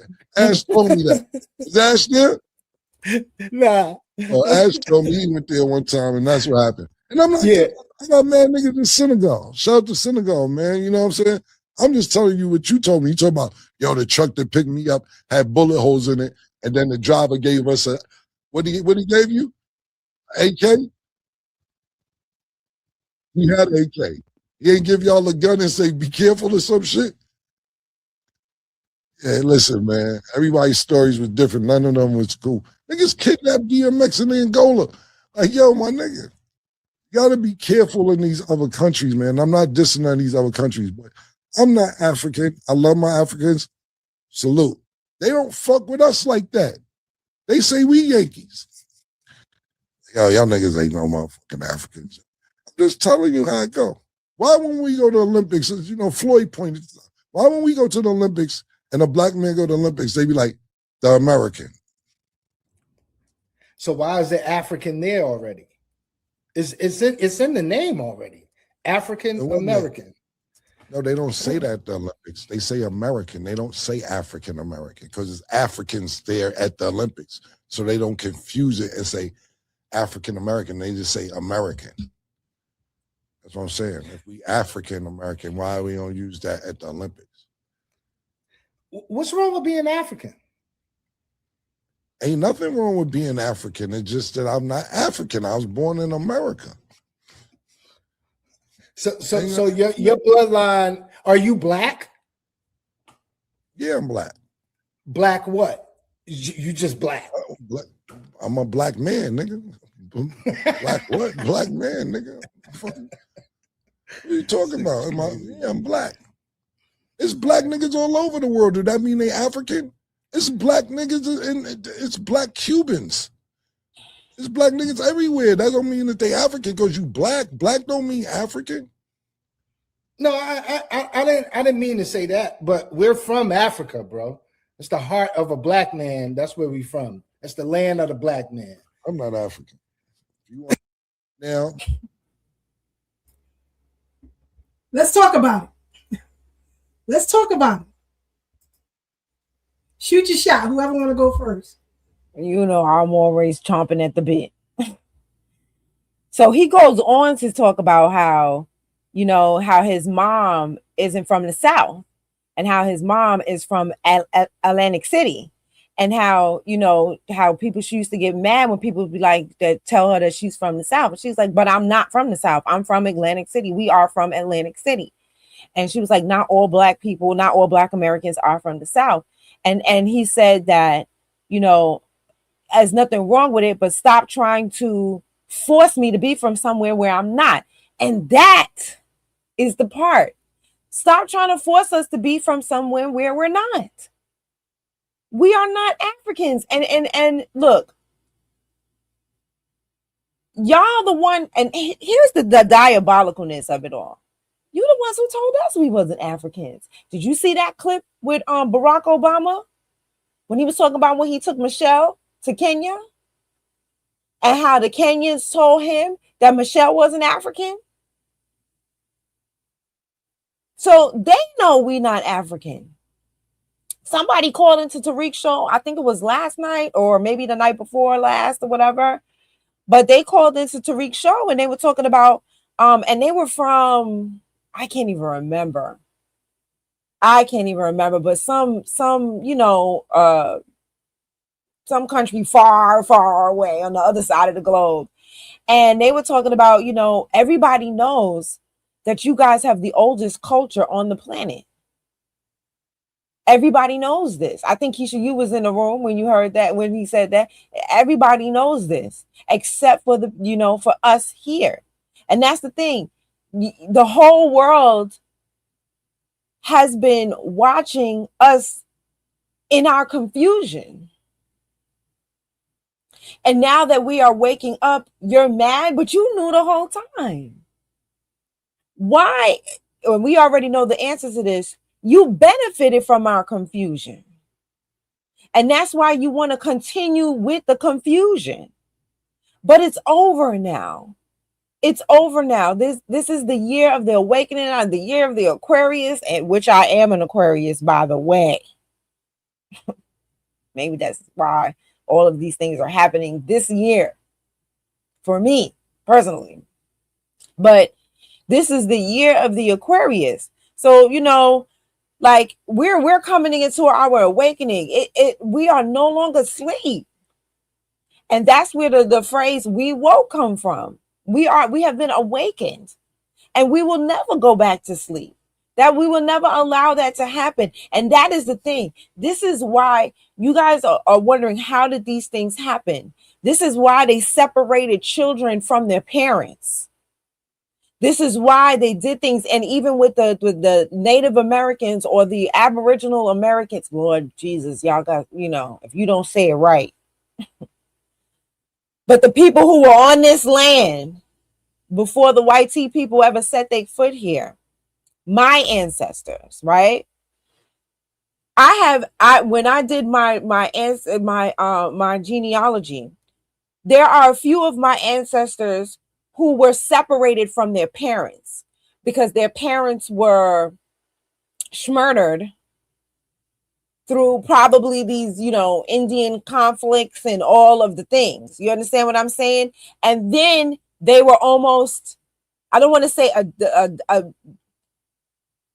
it goes between slavery and adoption, right?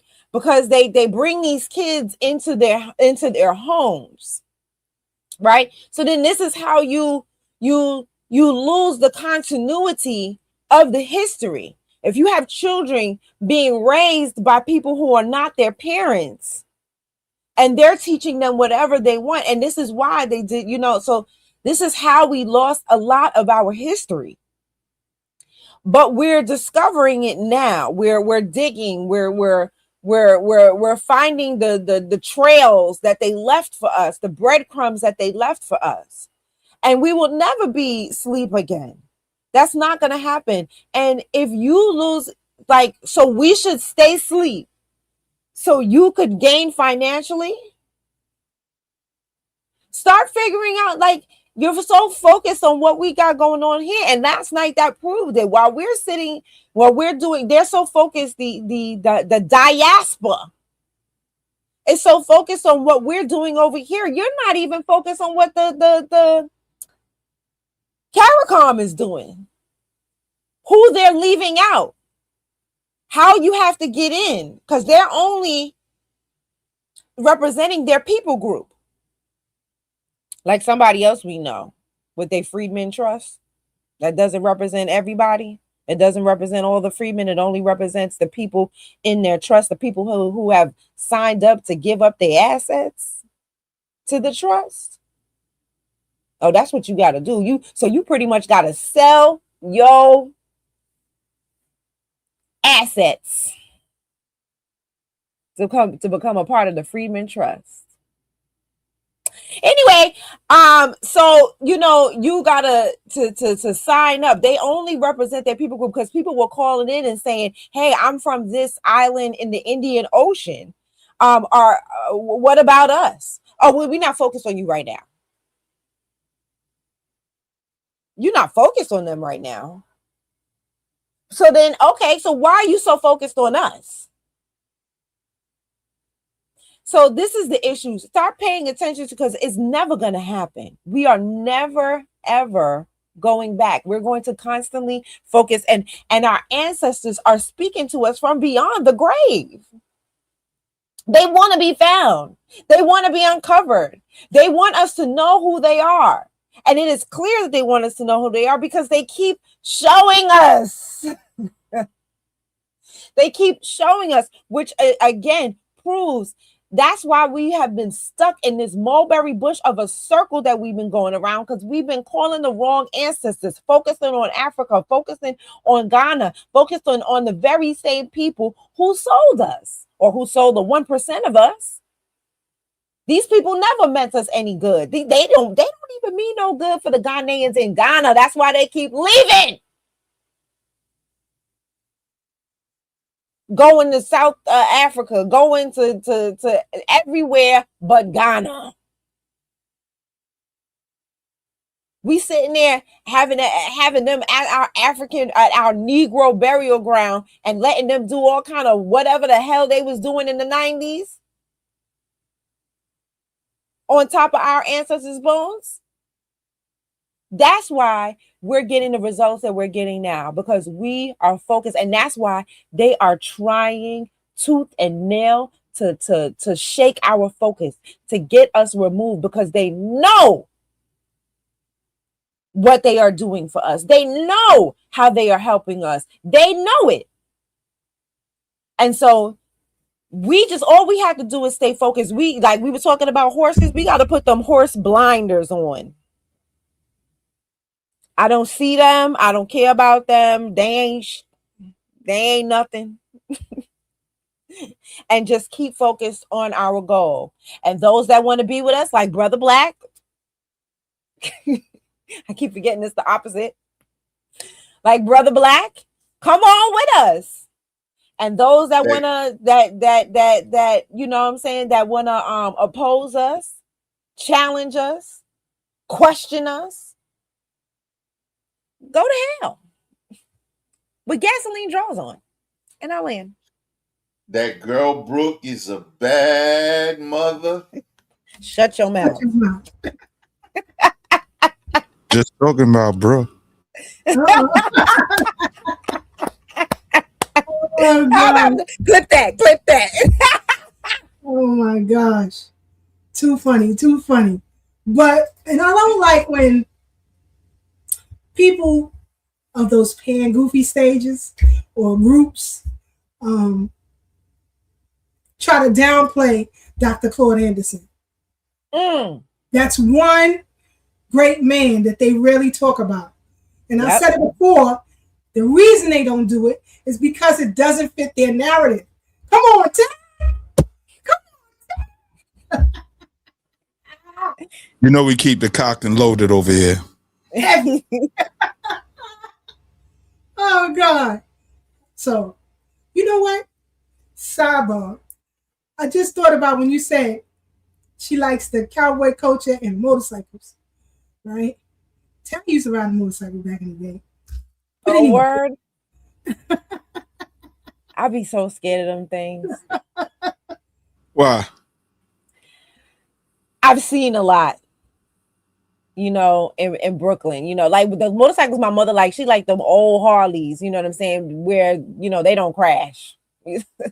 I don't think I ever seen an old Harley with the handlebars way out here. I don't think I ever seen a crash with one of those, but I've seen some things. I've lost some people. And so, you know, there was a time in my life where, you know, they used to like, I was like, ooh, the motor, you know, you know, and I was like a teenager in the 90s, you know what I'm saying? So it's like, when Rough Riders, you know, man, listen, used to be like, that was like the most exciting thing ever. And you see them coming down the block or whatever, you hear them, you know, coming from miles away, you know, the few times, you know, whenever you be in Harlem, when they come up them blocks that's all hilly, and they be coming up doing them wheelies and stuff like that. It's exciting, but you know, like I said, I've seen a lot, and as I've gotten older, do wheelies. I wasn't no stunt dude. Yeah, that's why you here with us in one piece. The one time I kid you not, it was an accident. Popped the clutch too fast. Did a wheelie. I brought it down, hit the front brake, it did an endo. My man was like, "Yo, you killed it." I said, "Man, I damn near killed myself. That wasn't." That wasn't in the script. It was not in the script at all. It was not in the script. Shout out to Samuel Jackson, who's also Janet Jackson's cousin, along with Stevie Wonder. They're all cousins on the mother and the father side. Yeah, because I watched the interview with Janet a little while back, and she said, "Yeah, we're all cousins." That's wild. Yeah. And Tracy Chapman. They're all cousins. Wow. Now that I didn't know. Yes. I'll see if I can find that interview with her. But in the meantime, let's go back to the legend. People say, you following Tariq Nasheed. You following this person. Tad will tell you, I've never been a follower. I don't do those type of things very well. I don't do those things very well. I'm a leader. Period. So here we go. 7% of all the black people in the United States were here before 97% of all other people here are even arrived today. Remember that. Very important. When somebody starts telling you to go back where you came from, you say, hey, 97% of my people here before y'all ever arrived. And so if anybody's going to leave, the last leave first. And the people who developed everything should stay here. Because everybody else got a free ride. So let me tell you what happened between 1710 and 1712 and the Civil War. Let me show you what blacks did in terms of accumulating the wealth. Nobody else accumulated the wealth. The wealth was in black slaves. They keep flipping things over, tricking my people. for making you believe that somebody worked hard and that they got their money from land. They did not get their money from land. Land had no value. Land had absolutely no value. You could get all the free land you wanted in America. They had head rights and land grants, gave out millions of acres of land whoever wanted. You could go in the United States and go out to what we call the frontier, where Indians were, and say, I own from here to that mountain, drive a stick in the ground, go down and file a claim. The only time land had value when you put a slave on it. And according to President Andrew Johnson, and Jackson rather, he says that immediately a black slave would bring 75% of the value to the land. So between the time of enslavement and the Civil War, whites in America invested $8 billion into buying slaves. And when they talked about freeing the slaves, they demanded their money back. And they asked for reparation. They sent a letter to Lincoln saying, we'll turn the black slaves loose, but you give us back our $8 billion. President Lincoln, you all don't know it, he sent a letter to Congress asking for $8 billion in reparations. Congress says, that kind of money doesn't even exist. That's more money than all of our businesses and the federal budget put together. And that's one of the triggering mechanisms for the Civil War. They didn't have that kind of money. As a matter of fact, from the period I just told you about from 1710 to the Civil War, 2 out of every 3 people in the United States that had over $100,000, 2 out of every 3 lived in the South. A white plantation owner in the South who had black slaves had 400 times the wealth of a northern farmer. A white person in the South with 2 slaves had a value equal to any non-farmer in the North. If I take the white person in the North and add his house, his land, his animal, his tools, and his savings together, if you own 2 black slaves in the South, you had as much as a white person in the North. In the South, up until the Civil War, a black slave was an American Express card, a walking Visa card. A white person did not have to work. All they'd do in the morning was get up and get his 2 slaves off to work and lay and wait for them to come back. He didn't have to work. On the eve of the Civil War, to show you what that means in terms of having a slave, black people in the South on the eve of the Civil War picked and sold alone over 1 billion pounds of cotton and was sold just to England alone. England paid 48 cents a pound for that cotton. That money from that cotton gave every white person in the United States $500 without even working on the eve of the Civil War. Mm-hmm. So what I'm telling you is that they didn't get their wealth from working hard. And I went back and looked in 1860 and say, in 1860s, what did black folk own, even the free blacks? In that time, poor blacks that were free in America, the blacks in general, they had 1/2 of 1% of the wealth in 1860. 97, there's a possibility that blacks might get together with Indians. So then in every treaty that whites were signing with Indian treaties, they put an incentive in there for the Indians to turn against black folk. They say every time you catch a black, you're to turn him in. And they would pay an Indian $20 on average to chase down an escaped runaway slave, to track him in the woods and bring him back to his plantation. By 1750, black folk peaked out. The population of blacks in America got up to 34%. And then the white society got very scared with that. And because of that, Indians in America allied with the white dominant society. And I keep hearing blacks bragging about the fact how much Indian blood they got. Indians were not your friends in history. They were not your friends. And I don't mean to put the Indians down. Indians got special problems. I'm not putting anybody else down. I'm not going to put the Hispanics down. I'm going to tell you the truth. Out of the 5 civilized tribes in the United States, all five of them sided with the South to keep slavery. In a 20-year period between 1840 and 1860, the biggest killers of blacks in America were Indians. And see, the Indians then, so that's what they were trying to get, that kind of an ally between whites and Indians, so that blacks could not ally with them. And that's why every civilized tribe was a slave trader. Indian tribe was a slave trader and a slave owner. As a matter of fact, in Camp Smith, right not too far from me in Texas, in 1867, in Camp Smith, the Choctaws and the Chickasaws still had slaves even 2 years after the war and wouldn't turn them loose. And the United States government gave them $300,000 to turn black slaves loose, to the Chickasaw and Choctaw Indians, and said, we'll give you $300,000 and take this money and divide it up and turn those black slaves loose and give them some land. And they never, but 2 years later in 1869, blacks were coming to Washington saying the Indians never gave them anything. And to this day, blacks never got a penny from the Indians. So what I'm saying is everybody has been against blacks because we've never been united. But so when I leave here after today, I want you all to be together, okay? So by 1750, we hit 34 population. That was the colonies were scared. So they started petitioning England to quit shipping any more slaves in. And that's what triggered the Revolutionary War. And one of the biggest things was that they were scared that blacks and Indians might somehow get together and take over the country. And so after the war was over, then the Constitution was written. When the Constitution was written, what they did, they went back and picked up the slave codes I told you about, the slave codes and enslavement laws. That's why in the United States Constitution, they classify you as 3/5 of a human being, why they passed the Fugitive Slave Act, and why they condone, slavery. That's why you got locked into that whole system, because what they did then was give all the power to the slaveholding states in the South. And the first compromise was committed at that time. And what happened then, the wealthy whites in the country says, we will allow people to keep slaves, but we'll always protect poor whites. We'll make sure that poor whites are at least the management class, that they're over the blacks, they're the supervisors. So the blacks go into the ditch, the white will stand over it, the poor white will be over the ditch. If you put a black person on the truck, the white will drive the truck. That was a commitment that was made that poor whites would always come at least right above blacks. There's a possibility that blacks might. So when I hear these people talking about elbowing themselves onto our reparations claim, when you came to this country and you got free health care, when you had the ability to keep your family together while you got public assistance, while you came over here and received jobs, that you suffered none of this on this soil from. And I always bring it back to the 60s, 70s, when the economy, in particular in cities like New York, Chicago, Boston, Black people were struggling.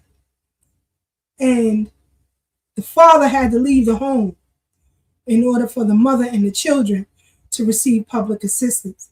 But you got illegals who get shipped all around this country. I think they said New York got 300,000. I feel it's more. But let's just go with that. They got people greeting them as they got off the bus. And as they greeted them, they led them to a whole bunch of people who could show them where to get services at. You suffered nothing on this soil. Nobody tried to break up your family. But now you're crying because a lot of you got to go back home. TBS is up.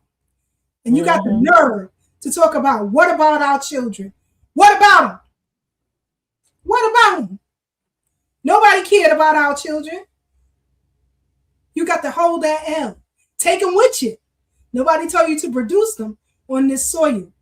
How reckless you are to put your child in that type of predicament so you could get a come up instead of staying home and dealing with that nasty, vicious government of yours, who not only make bad deals like those Indian folks that he was talking about, made bad deals in your name. You can't blame the left hand without blaming the right hand, because both of them work in tandem to wash the face. So you are delusional in your commentary, but I ain't got time for it. My heart is for my own. Anybody else want to chop at that? Especially what Dr. Claude Henderson was talking about over there. Because when we went to the Negro burial ground, and we saw the plaque, and they had no Africans on it who they were talking to about runaway slaves. They didn't have no Haitians on it, no Mexicans on it, no Ukrainians on it. But every last one of us came over here to benefit from what we attained on this soil because our ancestors had to endure such horrible things. So I don't have no empathy or sympathy, But a lot of these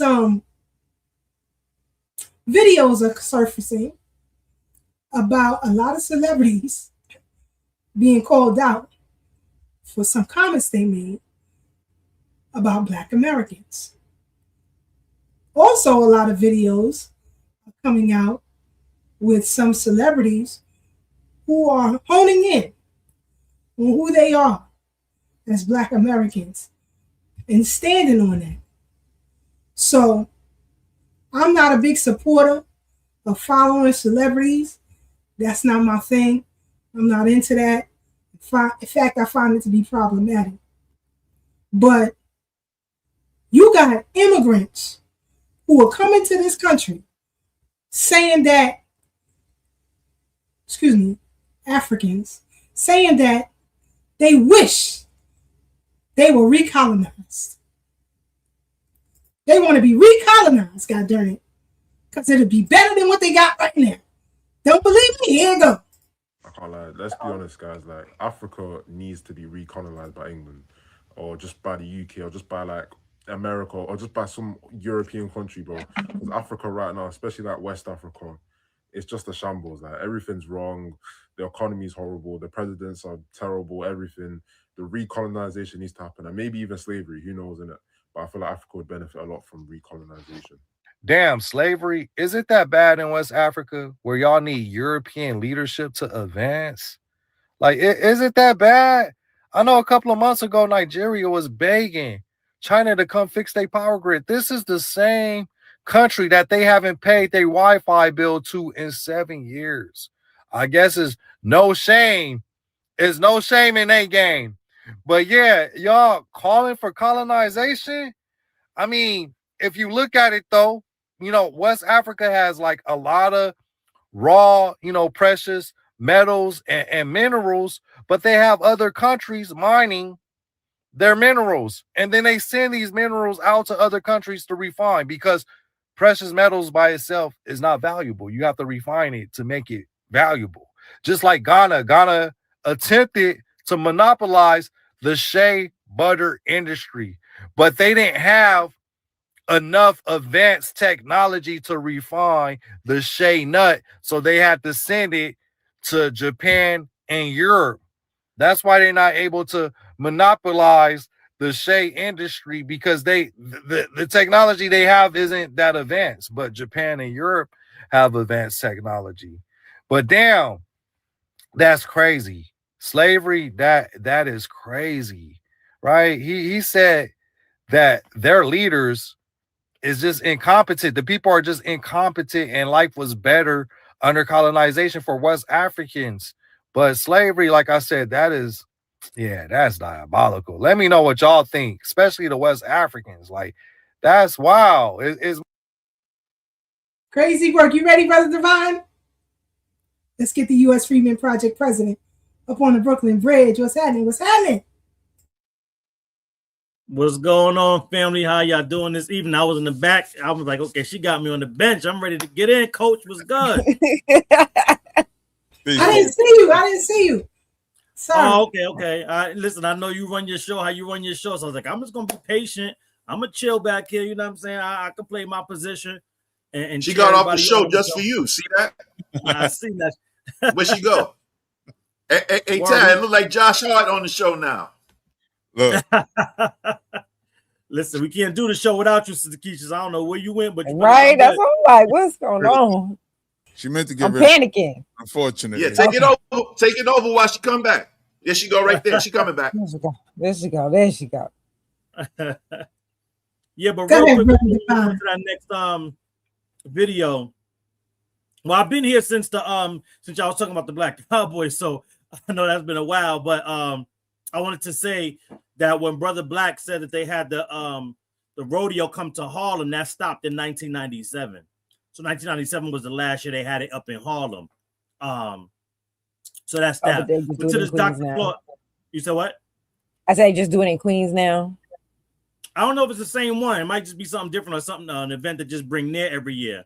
But before it will come through Harlem annually, from like the 80s to 90s.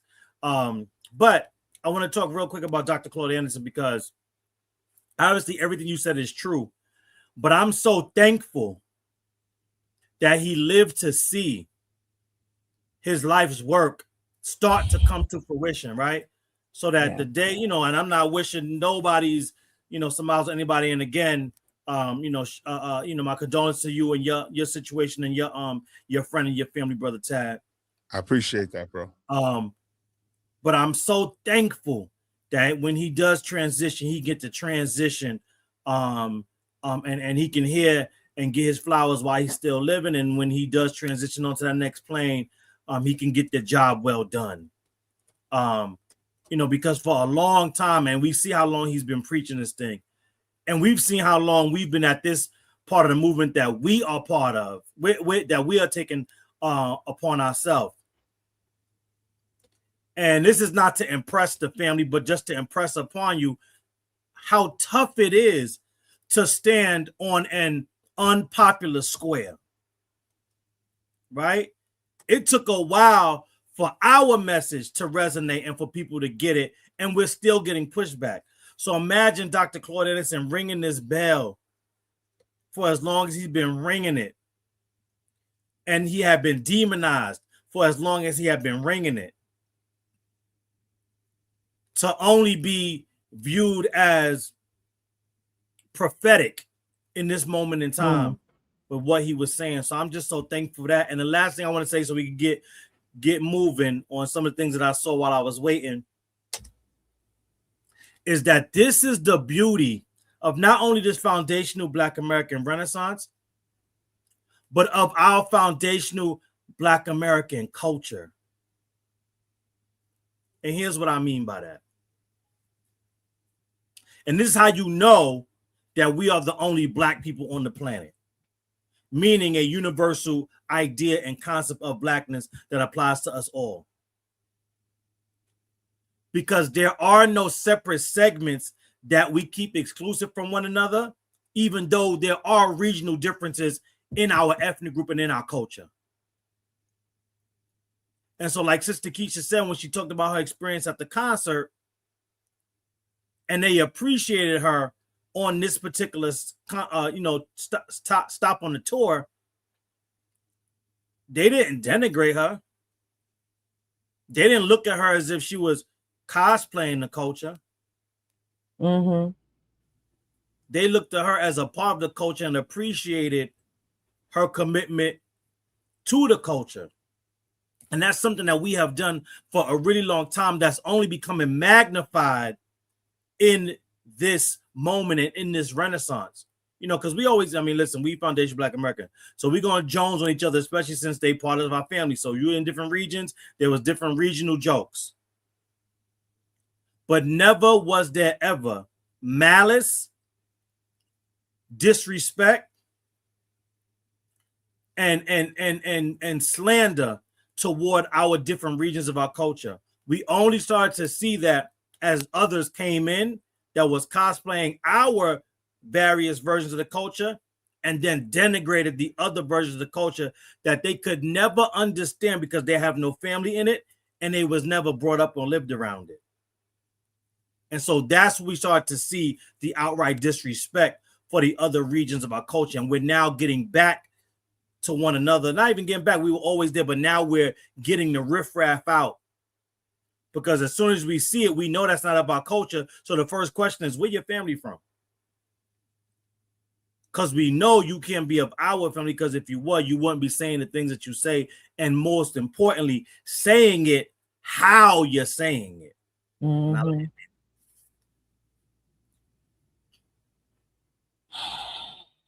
It's crazy. It's crazy. And, before I move on, because I deeply apologize for not seeing you back there. Anything else you want to touch on that we've already discussed before I move on to the next thing? And you up first at the mic. No, it's all good.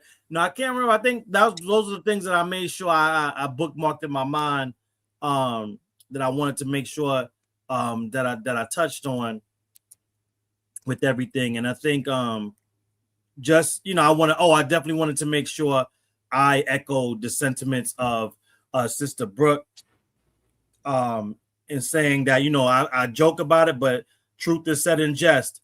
I look for and anticipate that weekly invite every week. I got it this week. The clock starts 0 all over again. So I'm waiting on the next week's invitation, because I don't take the invitation, your space, your platform, and the opportunity to share it with you for granted.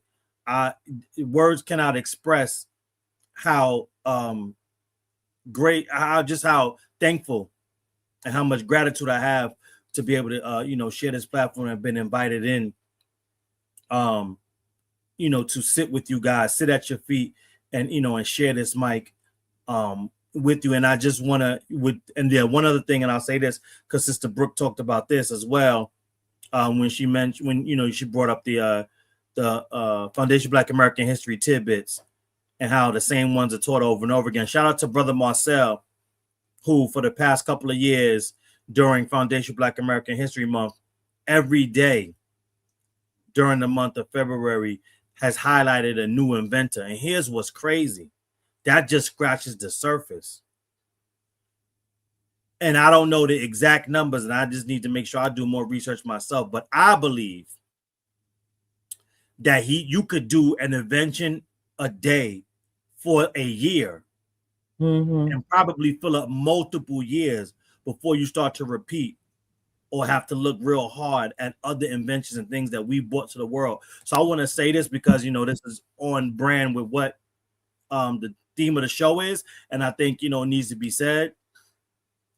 There is nothing, absolutely nothing that any immigrant, I don't care which country or what region of the world you came here from, there's nothing you could ever come here and quote unquote accomplish that foundational Black Americans didn't do 10 times over before we fought to get you over here. And I'll land there.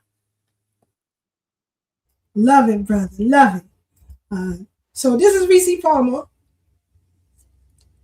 who I would consider the Gladys Knight of country music. Her catalog is spectacular. That's Reese Palmer. And this is Miko Marks, who I would consider the Aretha Franklin of country music right now. And the dude back there, he's the one who grabbed me. But I had a great time.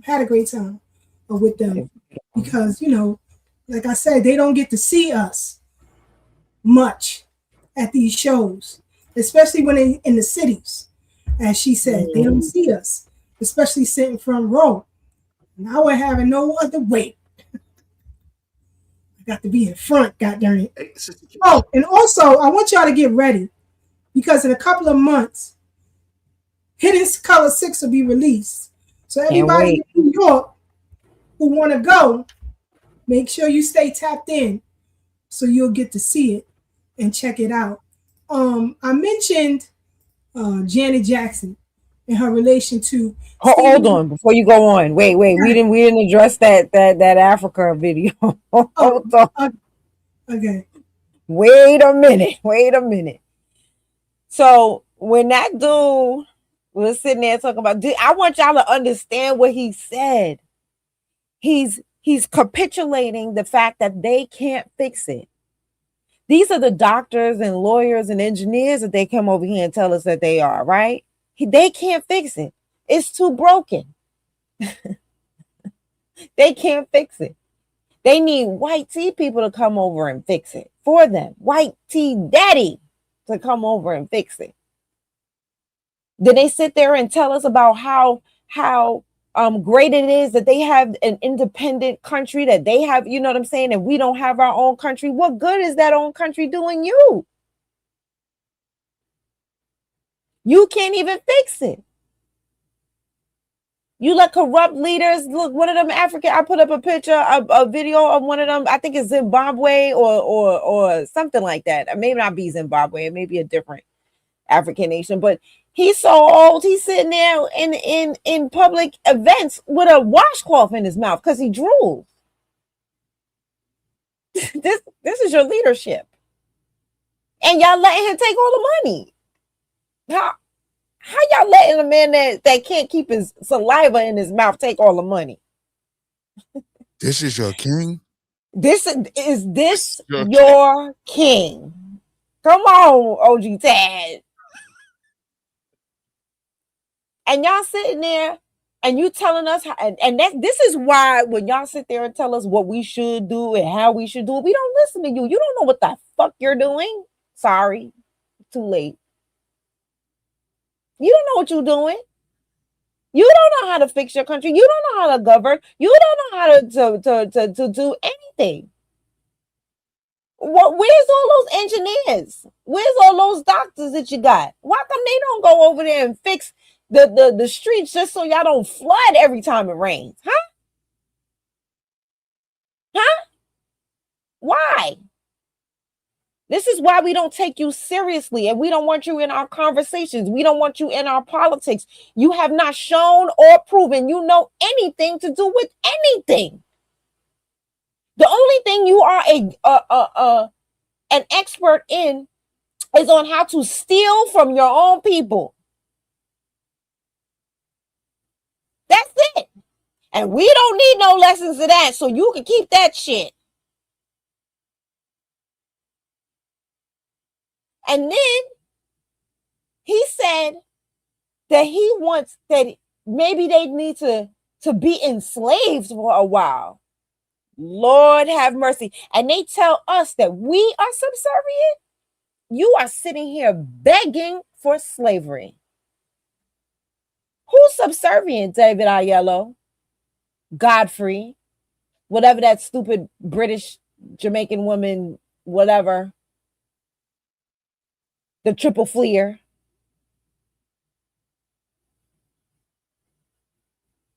Who?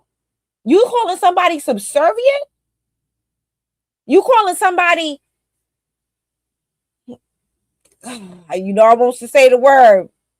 You calling somebody female genitalia? That's what you're doing? Your people are over there begging for slavery. And let me tell you why they're begging for slavery. Because they think that's the secret sauce. They think that's why we are in the position that we're in this country. That's why they come into our rooms and our spaces and tell us that this is a white T-man's country and we didn't build anything. And the white T-man is the one who forced us to build it. And the white T-man is the one who had the brains behind it, even though we got all the patents. The white T-man is the one who did all of these things because they think that slavery is what that us being enslaved by white tea people was what built this country, not knowing that a lot of these buildings were here already. A lot of these buildings, they took the bricks from those buildings to make new buildings. They took the mounds that we made to make new buildings.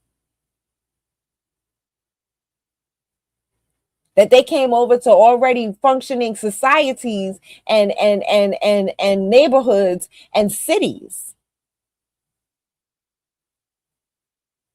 They didn't tell you that. The white T-man was an interruption into, and then Professor Carver talks about that all the time, into our history. They were an interruption. They weren't the reason or the catalyst of what we do. You know how far we would go if they weren't sitting there hindering us from being the inventors and thinkers that we could be? Do you know how far we could go if they wasn't poisoning our food? Do you know how far we could go if they wasn't sabotaging us in the medical industry? Do you know how far we could go if they wasn't sabotaging us in the educational industry? Do you know how far we could go if we already, out of the Jim Crow South, we came up with the brightest minds to be able to put people on the goddamn moon? What do you think we could do if we were given all that they are given? Like Francis Cress Wilson says, you don't take the dog and cripple them because you're not afraid that the dog would overtake you. They put us in cages that's too small for us because they know that will deform us and we will not be able to grow to our full potential.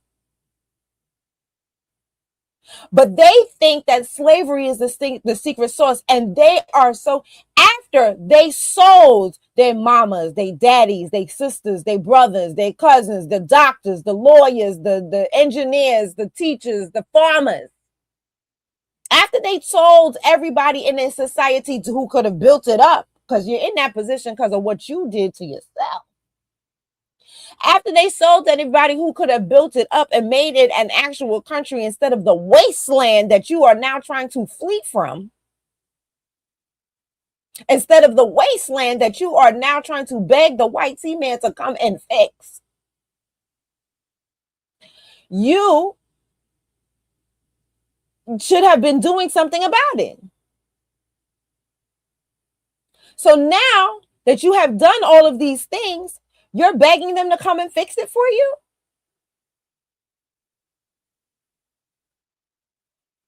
They think that once they get slavery, now, hold on. What's diabolical is the fact that when they sold the doctors, the lawyers, the teachers, they then put a curse on them, right? Because they knew what they had done was wrong and they didn't want that karma to come back on them. So the very same people that they tried to damn from this life and the next, they are now striving to be like. President Divine has said oftentimes, we've had conversations about us being Joseph. And the Juneteenth flag is our coat of many colors. The Black American Heritage flag is our coat of many colors. Okay? And so now they are seeing the position that we're in, and they're like, well, God dang, maybe I should. It would have been better. They're wishing for slavery. Because they realize that the gold that they traded for cowrie shells that President Devon talks about all the time through the gold trade, stupid shit is that? The gold that they traded for cowrie shells, you know, they digging up cowrie, they finding treasure troves of cowrie shells, ain't doing them a hill of good, a hill of beans, or, you know, they ain't doing them no good. And they ain't worth a hill of beans. So now they are begging for slavery. They think if they do a couple hundred years a bit of slavery, that they'll come out on top. And the white T-man is so happy to oblige. They're so happy to oblige. And you know what we're going to do about it? Nothing. Nothing. I'm not going to do a god darn thing about it. You call them over there. Why the hell should we get in the middle of your shit? Why should we get in the middle of it? You call them over there. They already having meetings about how the fact that they need to colonize y'all again. We see, I don't know if y'all seen it, but I've seen it. There was a man and he was not ashamed. You would think that they wouldn't even say that on camera in front of a microphone. That's the conversation you think they would have in the back room. Oh no. He said it big and bold. So the white T-man, keep asking for it. They're coming, baby. And this time, we're not going to save you. We're not going to help you. Did you ever come over here to help us? Did you ever come over here to save us? Did you use your independence to come over here and help us? No. What you did was you saw the very same people that you saw, the 1% of us that you cursed over here, that you felt was cursed, the ones that you call stray cats and dogs with the label Akata. You saw us prospering. You saw us with our own schools, like Booker T. Washington. You saw us doing big things. And we saw you doing bad. And we said, come on over here. Come to our schools. Booker T. Washington said, I'll give you a scholarship. We'll raise money. We'll house you in our homes. We will treat you like family. You know how the lies that y'all tell us that y'all did with y'all slavery over there? No, we actually did it. We treated you as family. We didn't treat you as slaves. We didn't come over here and force you to work. We didn't come over here and if Booker T. Washington, when Booker T. Washington died, we didn't slaughter a bunch of y'all and make y'all go with him to serve him in the afterlife. We didn't do that. And what's the thanks we got for bringing you over here and teaching you? The second you got a couple of degrees under your belt, then you start looking around talking about, well, why these American black people don't take advantage of these opportunities? And that's why when the white T-man comes over there knocking, oh, matter of fact, he's not even going to knock. White T people don't knock. They come into your house 3 a.m. Play. I'm just going to stop. Play. I play because I already know what that is. For us to just put the imperial hat back on to say, we're going to govern those countries if you're incapable of governing yourselves, because enough is enough. We're done being invaded. Because our own national security risk is at stake. Exactly. National security interests are at stake. You can say that about pretty much all of Africa. They're incapable of governing themselves and benefiting their citizens because the governments there are all about looting and pillaging and lining their pockets and going shopping in Paris instead of actually All right, hold making on a their second. country Hold on. better. People on the left are going to watch this. They're going to say, wait a minute, Eric Prince is talking about being a colonialist again. Absolutely. Yes. Then it's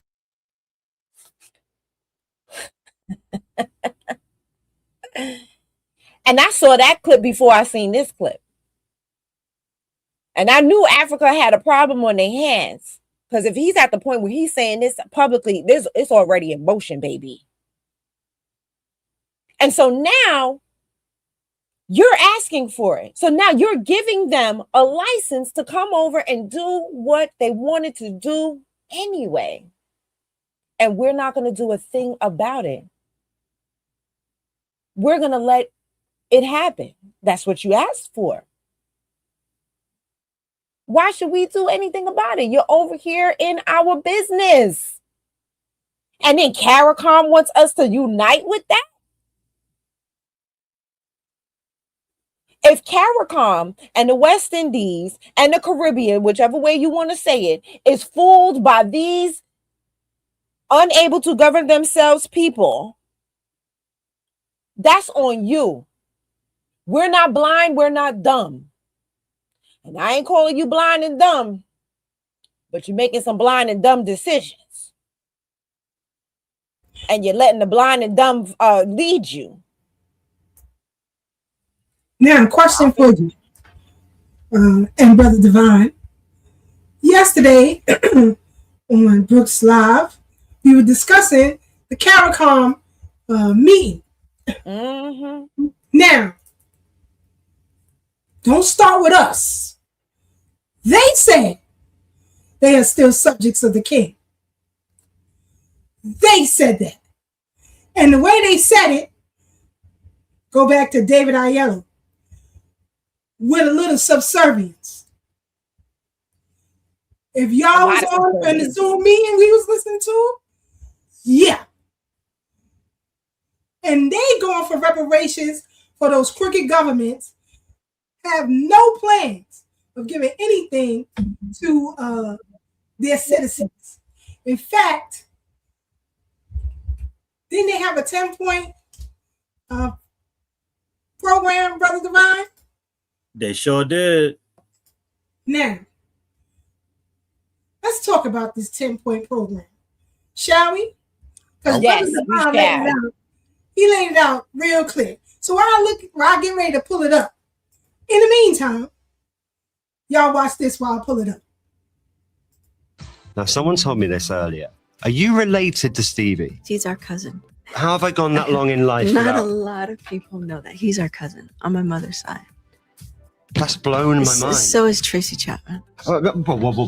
Hang on. So, can we go through the family tree again? So is Samuel Jackson.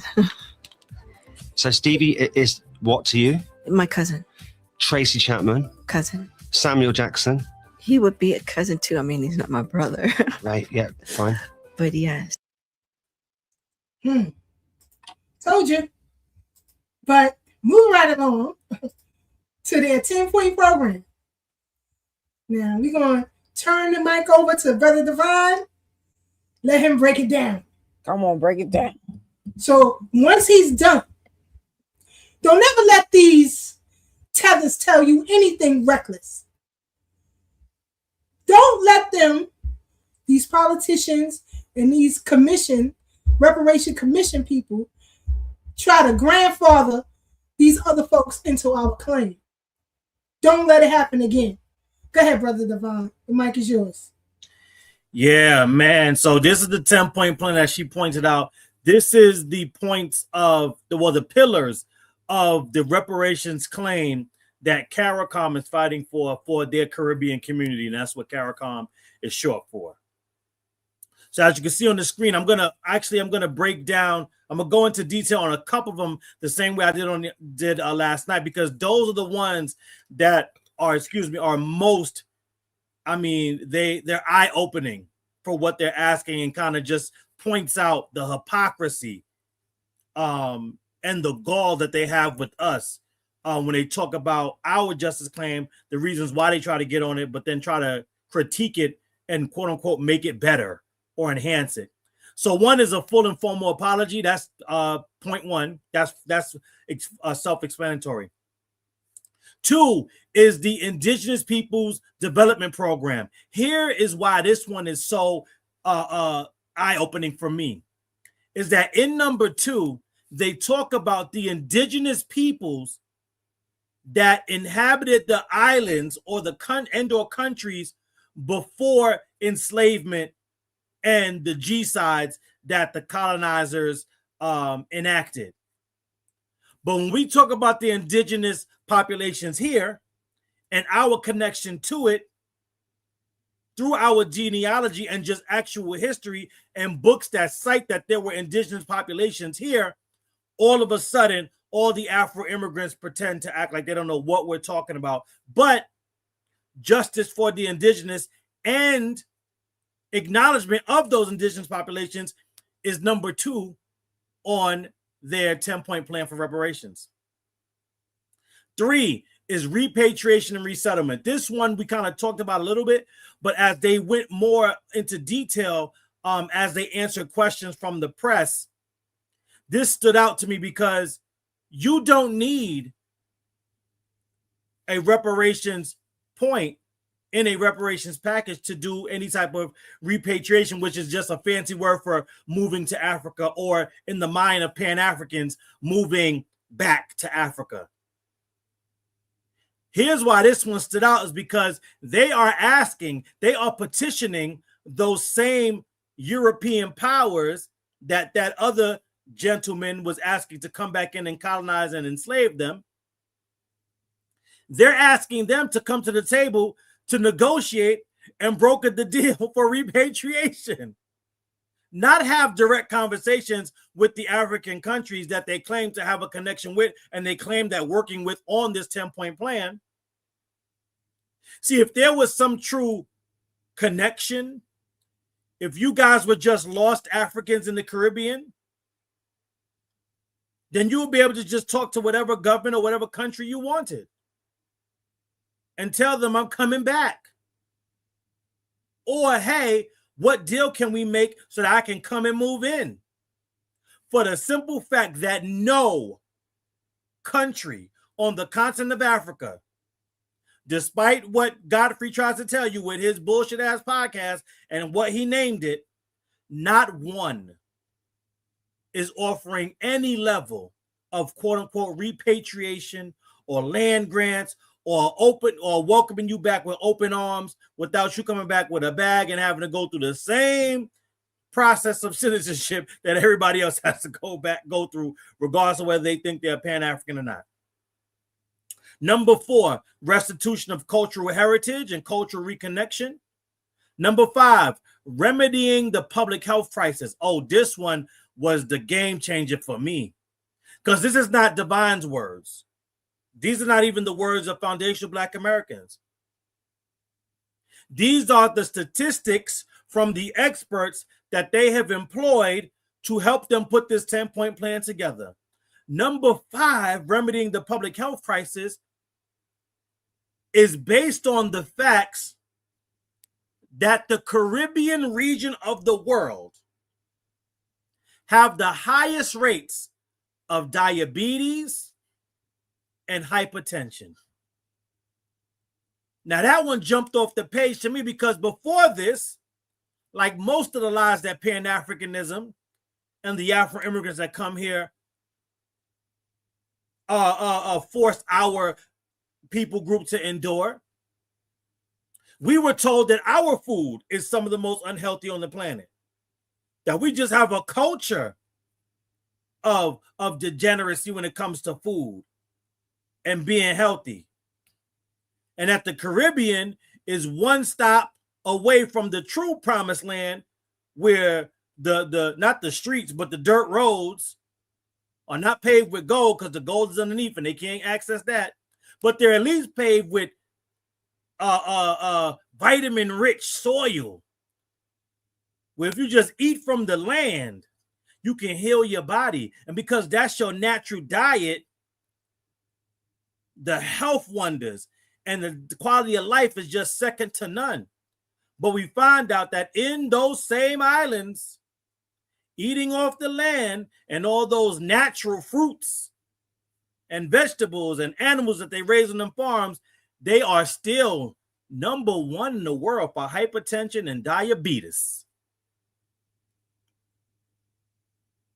That's profound. Because what we have to understand as we continue to move through this renaissance and as we continue to delineate and fight for lineage-based repair and policies, there is no lie beneath them that they would stop from telling. They will tell any lie, however they got to tell it, to push their agenda through. Let's move on through the list. Number 6, capacity building and development through education and training. Number 7, compensation for gender-based violence and assault on family. This was kind of worded a little bit different last night, but I'm glad they worded it this way because this one's important too. And you don't even have to take my word for it. Next time you are on X and you see a heavily melanated face that's pushing any semblance of a gender war, regardless of how it's worded, I want you to go in because Elon Musk added this feature not too long ago where you can click on how long they've been on X and it will take you to another page that shows you what the country of origin is for that profile. And it's damn near 10 out of 10. That when you see this gender war BS going on, especially on X or Twitter, whatever you decide to call it, that is a foreign account, almost always from the continent of Africa.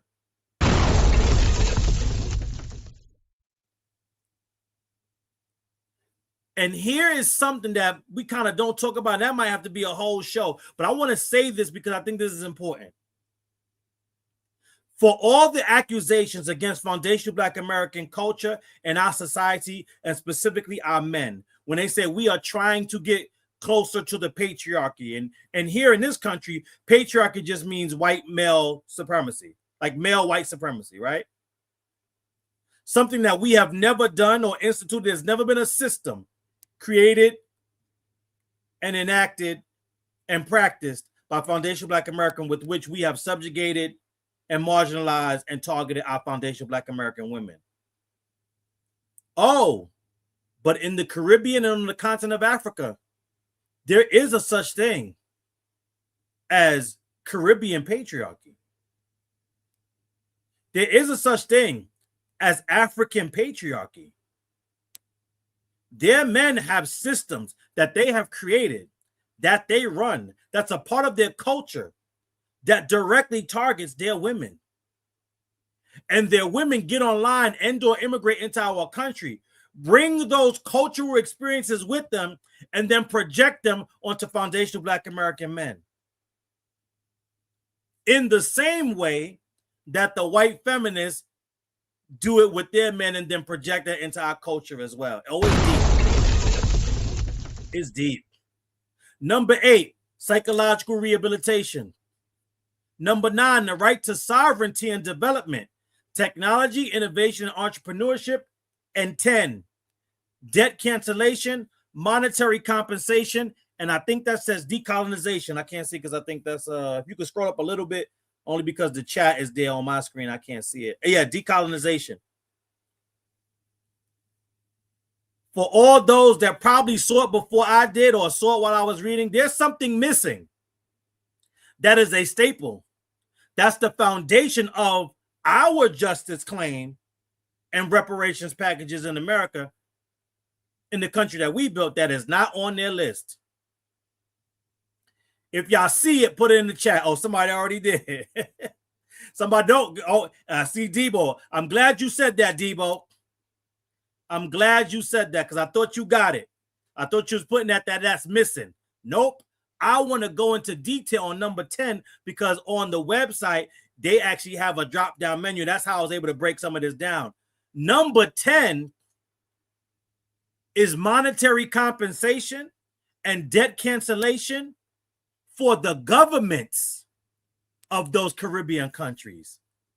Not direct cash payments for the people that went through the enslavement or went through the colonization. Even that decolonization part of point 10 is decolonization within the government.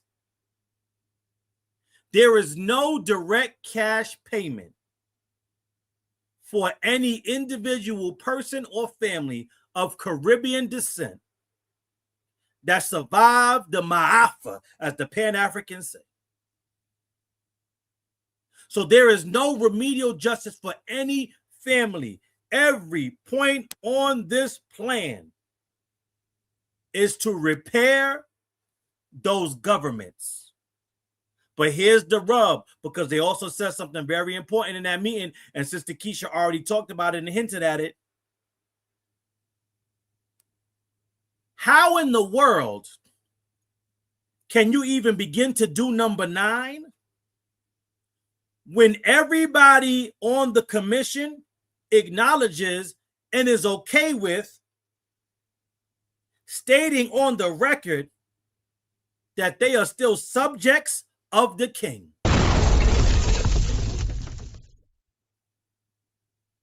So what right to sovereignty and development are you talking to or talking about when you're still subject to the sovereignty of the king? He gets to dictate what you say and what you do and how you govern. And since those governments are still connected to the king,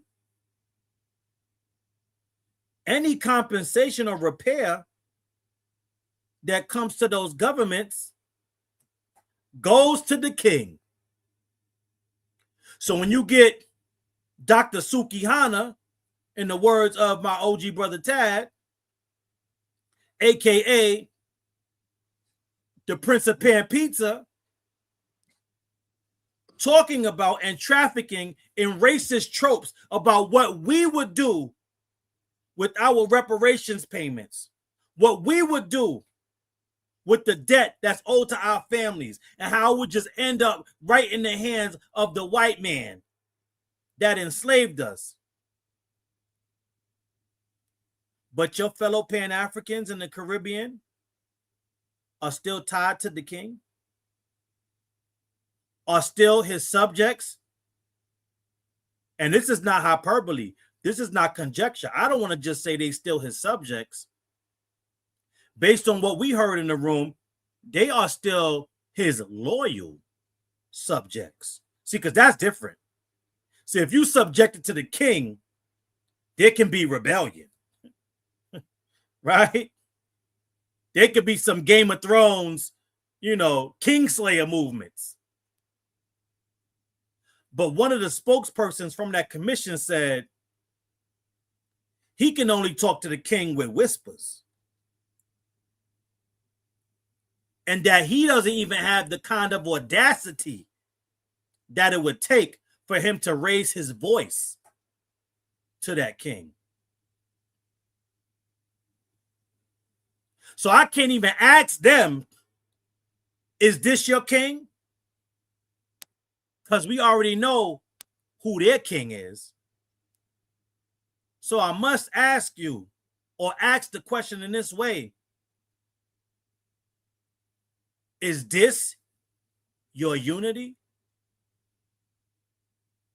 Is this your Pan-Africanism for anyone that's still subject to that religion? Is this who y'all want us to go back to back with in a back alley fight? Somebody that doesn't have the audacity to talk in anything higher than a whisper to not their former colonizer, their current colonizer. And I want to use that as a segue before I take my breath to what Sister Brooke was saying. And I'm not trying to undercut my sister or show her up, but I got to give a little bit of pushback on everything that she said, even though she did not tell one lie. She left out, I think, a most important caveat. And this ties right into that because they are still not only subjects, but loyal subjects. When that African and those that think like him call, ask, dare I say beg for slavery to come back, that's not what they're really asking for. Here's the caveat. Because especially when we talk about the continent, there's slavery on the continent right now. So they're not begging for slavery. They're begging for European slavery. That's the caveat. They don't want just slavery because they're already enslaving each other right now. They need the white man to come in and enslave them because that is the nuance that we need to understand, because that's what they believe is the source. Not just slavery. They believe the white man's slavery is colder. That ice is colder. And that's what they point to when they talk about how great that we are and all that we've accomplished, when we've done it despite them, not because of them. Like Sister Brooke said, and I heard Tariq say this one time, and this has always been my mindset. Somebody was like, oh, you rich. You think you deserve reparations? And Tariq said, yeah, I'm just a millionaire. Without white supremacy, I might be a billionaire. And I need y'all to understand that concept tethers. Do you know what foundational Black Americans could be without what they've done to us, like Sister Brooke was saying? Because look at all we've accomplished despite them. Look at all we've accomplished with one hand because the other hand had to bring belt to ass to the white supremacists. So we whipping ass with one hand, taking names with that same hand, and then building everything we built with the other hand. Talk about it. That's ambidextrous advocacy. Get it right. And you got two hands and two knees bowing and putting those hands together to pray for white folks to come back in and subjugate you. We are not the same. We could never be the same. And Pan-Africanism was the only thing giving you a modicum of hope that we could ever and would ever view us as the same. And we can see clearly now that that red, black, and green rain is gone. And in the words of my sister Tina Turner, since love was never a part of the equation, we don't even got to ask what love got to do with it. I'm going to quote another Tina Turner song. It is time for letting go.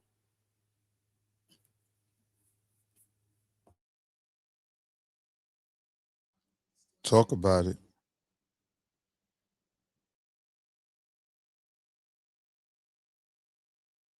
Y'all better stop playing. The receipt is heavy over here. But they would say we are divisive. We're against unification. Unify with what? With people who want to be re-enslaved? Like it's not still going on? Black Africans. What you don't do in North Africa, you come to our country to steal and you leave your country. Why? This country. These men are migrants with dreams of being smuggled to Europe by sea. Excuse me, can I speak Petty? We are going inside. Opposite new place. Opposite new place. They come in their thousands from Niger, Mali, Nigeria, Ghana. It's hard to believe that these are the lucky ones, rescued from warehouses like the one in which we witnessed the auction. They're sold if those warehouses become overcrowded or if they run out of money to pay their smugglers. Of these rescued men, so many here say they were held against their will. It doesn't take us long to find victory. Just take us home. No food, no water. Just take us home. Want to go? No food, no water, nothing. Victory was a slave. We know that some people are being sold. Yes. Some people are being sold. Is this something you've heard about? Can you tell us about that? Sure. Tell us. I was sold. What happened? On my way coming, I was sold. Merciless beating. If you look at most of the people here, if you check their body, you see the mark, they're beating. With electric, even your boot or they took something like a sharp object. Understand? Most of them lost that. It was an Arab man that used gun to hit my eyes. You see what I'm passing through. I can't ever tell. I don't just know. For those Arab people, we cannot tell. We just pray to God to save us, we Nigerians, another country from the hands of the Libyans. At least they should try their best. I've spent 2 years plus. But for me staying there now, it's close to 7 months. It was because of the sweat. On my body, I've got white. We have not taken our bath since 2 months. Just to bath, maybe to brush. If some people should open their body, they fix pipe inside their private part, pipe to piss. Tell some people to open their body. They should put their body for you. You will see that these people have finished us. Is it bullet wound? Is it the gunshot? Even when we are going to eat, they beat us. We are going in. We have over 150 Nigerians inside the place. And in my presence, 3 Nigerians were shot dead and thrown into a river in a place called Suleiman. Can you imagine if it was Americans being sold as slaves in Libya? Can you imagine if Europeans were being sold as slaves in Libya? Stupid black.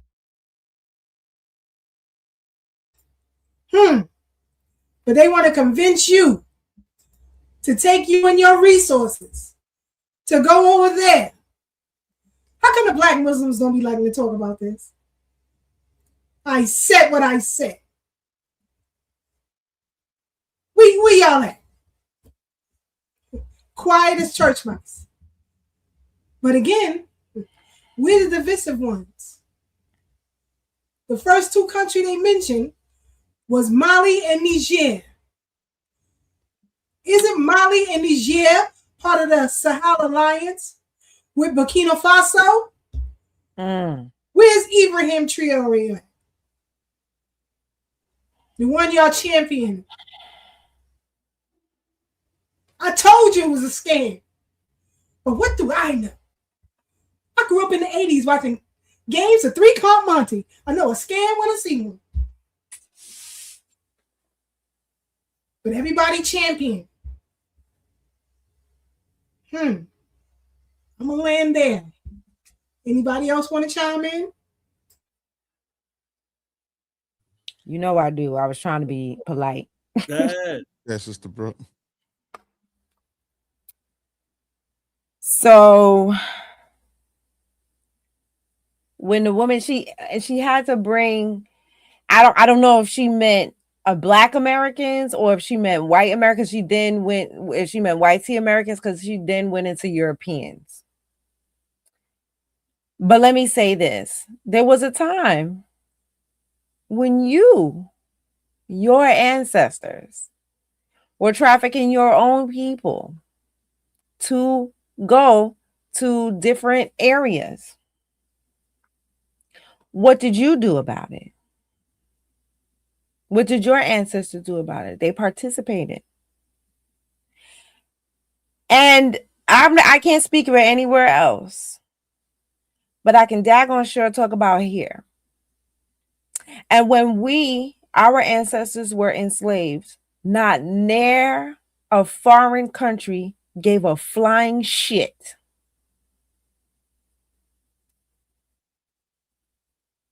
Not the UN, not that it existed at that time, but you get my point. Not any country in Africa, not any country in Europe, not any country in Asia. Nowhere did anyone give a damn. Not any country in the Caribbean. Nobody gave a damn. Nobody tried to help us. We had to free ourselves. Africa didn't send a boat over here, a navy. So now you city, what you want the rest of the world to do for you that you're not willing to do for yourself?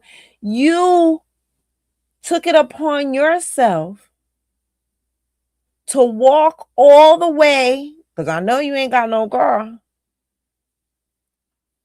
to walk all the way over there to them people country so you could try to get to another person's country.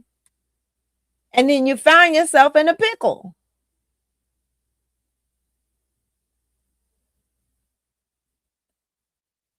And now you begging for the world to do for you what you won't do for yourself. Why they not calling Burna Boy? Why they not calling Davido? Why they not calling, what's that girl name that they had playing? Oh, thank you. Why y'all not calling them? They got money, right? Davido said that he comes from a chief. Why y'all not asking him to do something about what's happening in your country so that people won't want to leave, or people won't, do this, or even to go and go get y'all? Broker a deal, buy you. I mean, our ancestors had to buy us sometimes. If you for sale, why Nigeria ain't going there and just go buy you back? Even if they don't want to fight the war, why they just don't pay the bride price for you? But you want somebody else in some other country to do again for you what you won't do for yourself. And then you could bring your behind over here and tell us to pull ourselves up by the bootstraps. Well, perhaps before you open your mouth and tell us to pull ourselves up by the bootstraps, you should look at the flip-flop straps on your sandals. They might need mending. And I'll end there. Pull yourself up by your flip-flops, Scott 30. Leave us alone. Leave us alone. There's too many receipts. And, the CARICOM crew, they sealed it yesterday. Mm-hmm. Yesterday. And I got more to say on that, but I'll just leave it on this Africa thing right now. But I definitely got some more to say about the CARICOM Act and the 10 points. Go ahead. When President Divine... Before you go to CARICOM, let me just say this on the video, because somebody said in the chat, and I want to make sure I highlight this.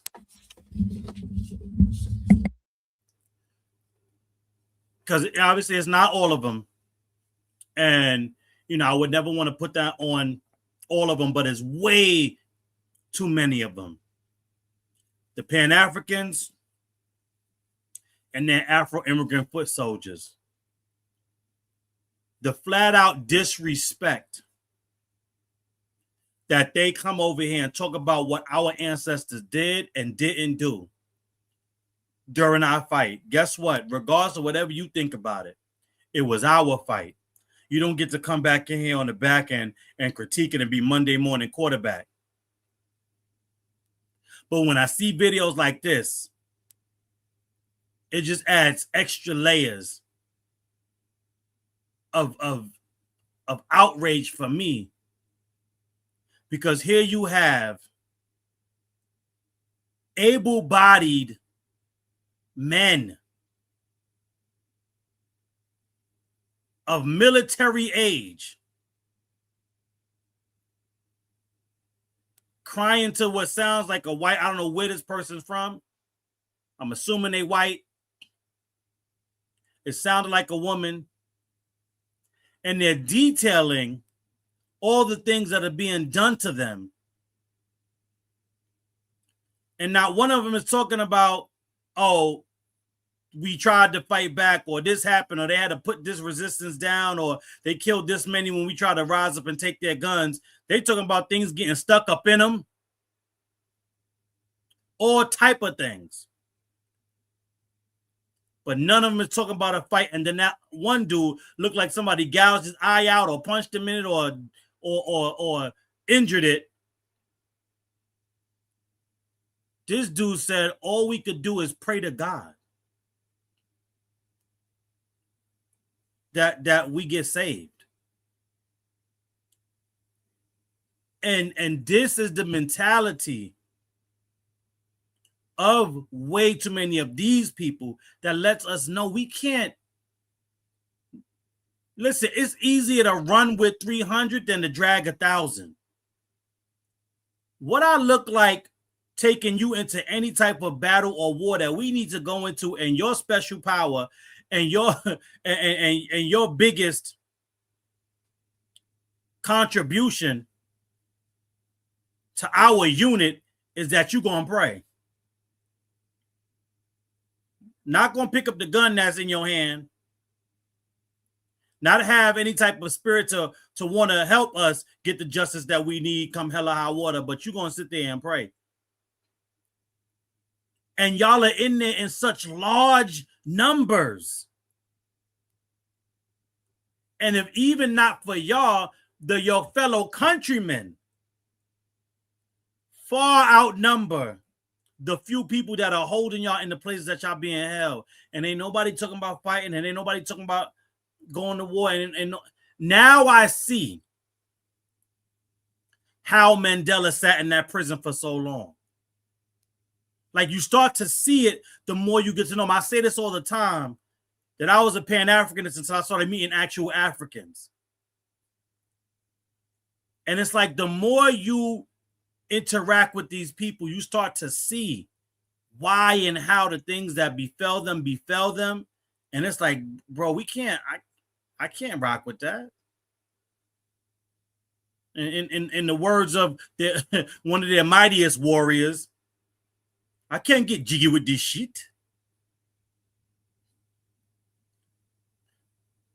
So, in their own words, toward this situation, don't look to me because I'm just a bitch-ass nigga. I cannot help you. That's it. I'm just a bitch-ass nigga on this one. If y'all not going to fight, y'all not going to fight. And if y'all not going to fight, I ain't going to fight. They said it by MC Hammer voice. We got to pray just to make it today. I said we pray. Right? Let me stop. So let you go, Sister Brooke. Thank you for letting me get that out. No problem. It was worth it. Yeah, you know, you reminded me of something else I had forgot to say before. Sister Keisha sent me this video from Tethers of TikTok where Godfrey was sitting there talking about how his father, that they were killing Igbos during that war that I talked about, that we talked about, that they were killing Igbos. And because they were killing Igbos, he had to change his name just so he could get the hell up out of there.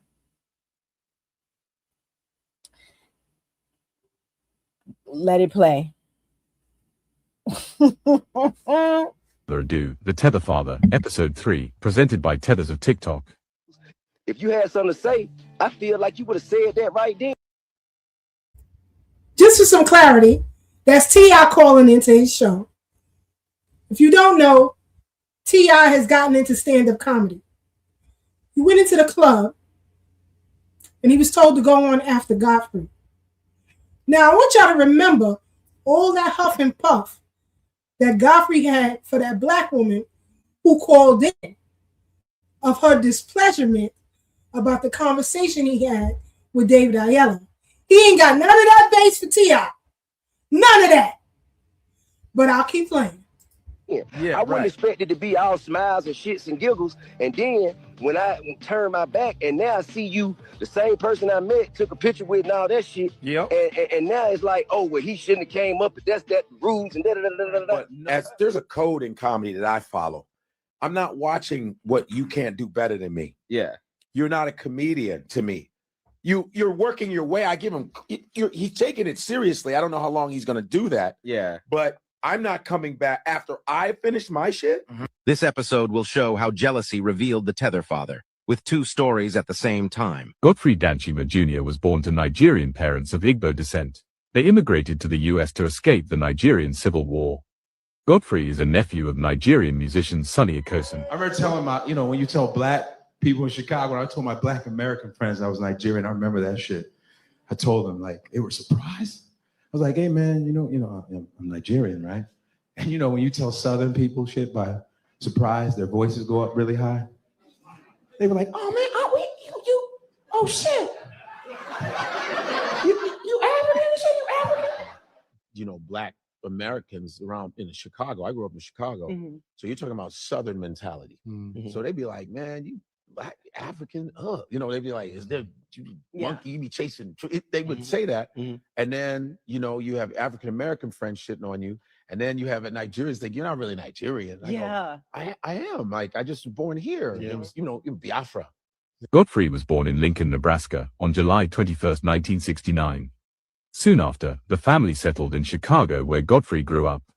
He attended Lane Technical College Preparatory High School and received an academic scholarship to the University of Illinois at Urbana-Champaign, where he majored in psychology. Gay men from Soul Plain, he wasn't even born in Chicago. He was born in Lincoln, Nebraska. I like how he tried to throw that in there, like he was born. He tried to say Chicago because it's one of the most popular states in the Midwest, Illinois. Bro, like we got gay men from Soul Plain, from Lincoln, Nebraska. Just because you went to school in Chicago, nigga, that is not the same thing. You were a Nebraska native. Oh, you talking about South Side? We're on the North Side. All they would say today on the news, there was a shooting on the South Side. There was another shooting on the South Side. On the South Side, there was a shooting. Someone's been stabbed on the South Side. On the West Side and the South Side, more stabbings. Now sports. There's been another stabbing while the sports was going on the South Side. So think about North Side. We'd be like, yo, I'm not going to the South Side. Damn, I didn't know he was African, man. Shit.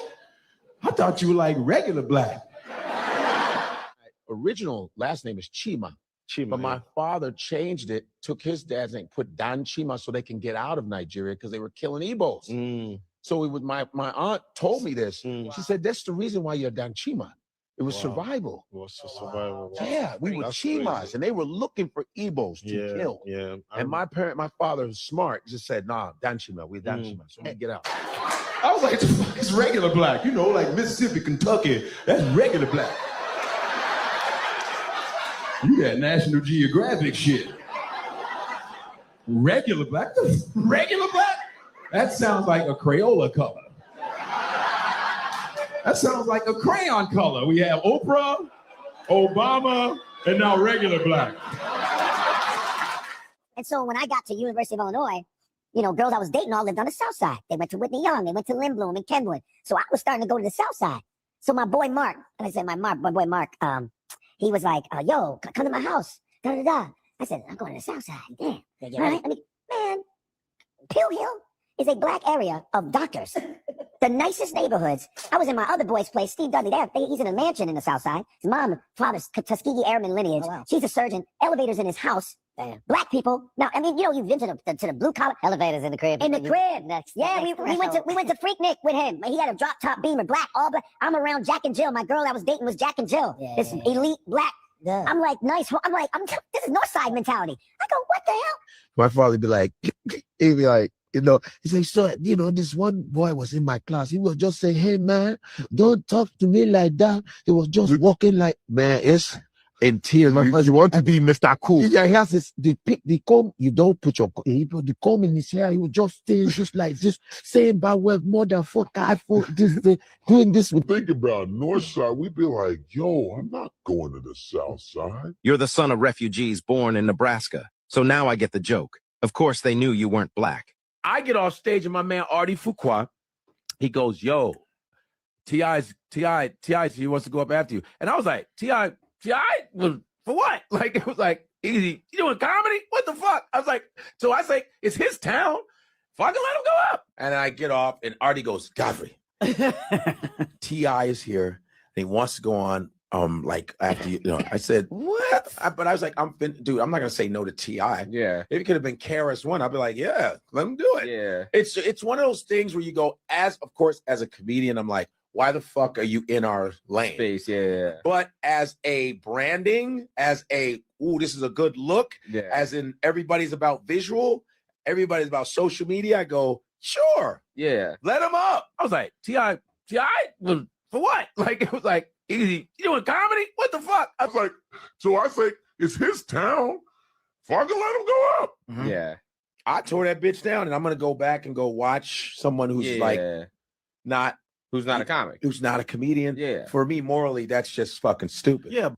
Hey, man, in regard to all that part of what you were saying, there's a valid explanation. Yes, sir. But it's not even necessary. The only thing I must say to start this conversation, yes, sir, is exceptions are made for exceptional circumstances. So whatever rule you speaking of, I'm the exception to. Got you. But you just got through saying that it's more than that. You talked about the branding. You talk about all these other avenues that you could touch by having him come. So why wouldn't you go watch him? Just because there's something else I could touch. I don't want to watch. I understand. Okay. I wouldn't watch. I'm done. Yeah. I'm not going to be in the room. I just finished. Yeah. I'm just saying I just finished. Got you. So now, and that's, you're right.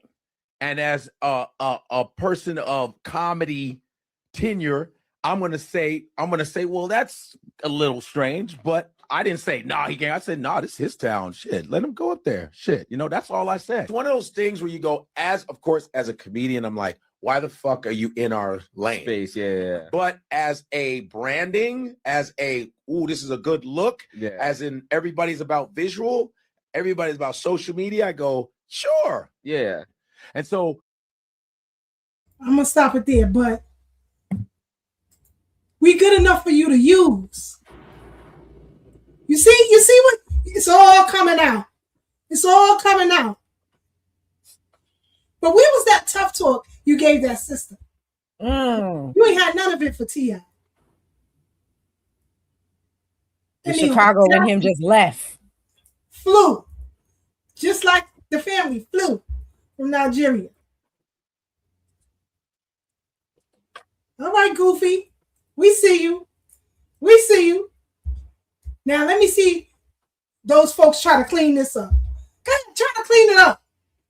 Can't clean it up. Because ain't no such things as halfway crooks.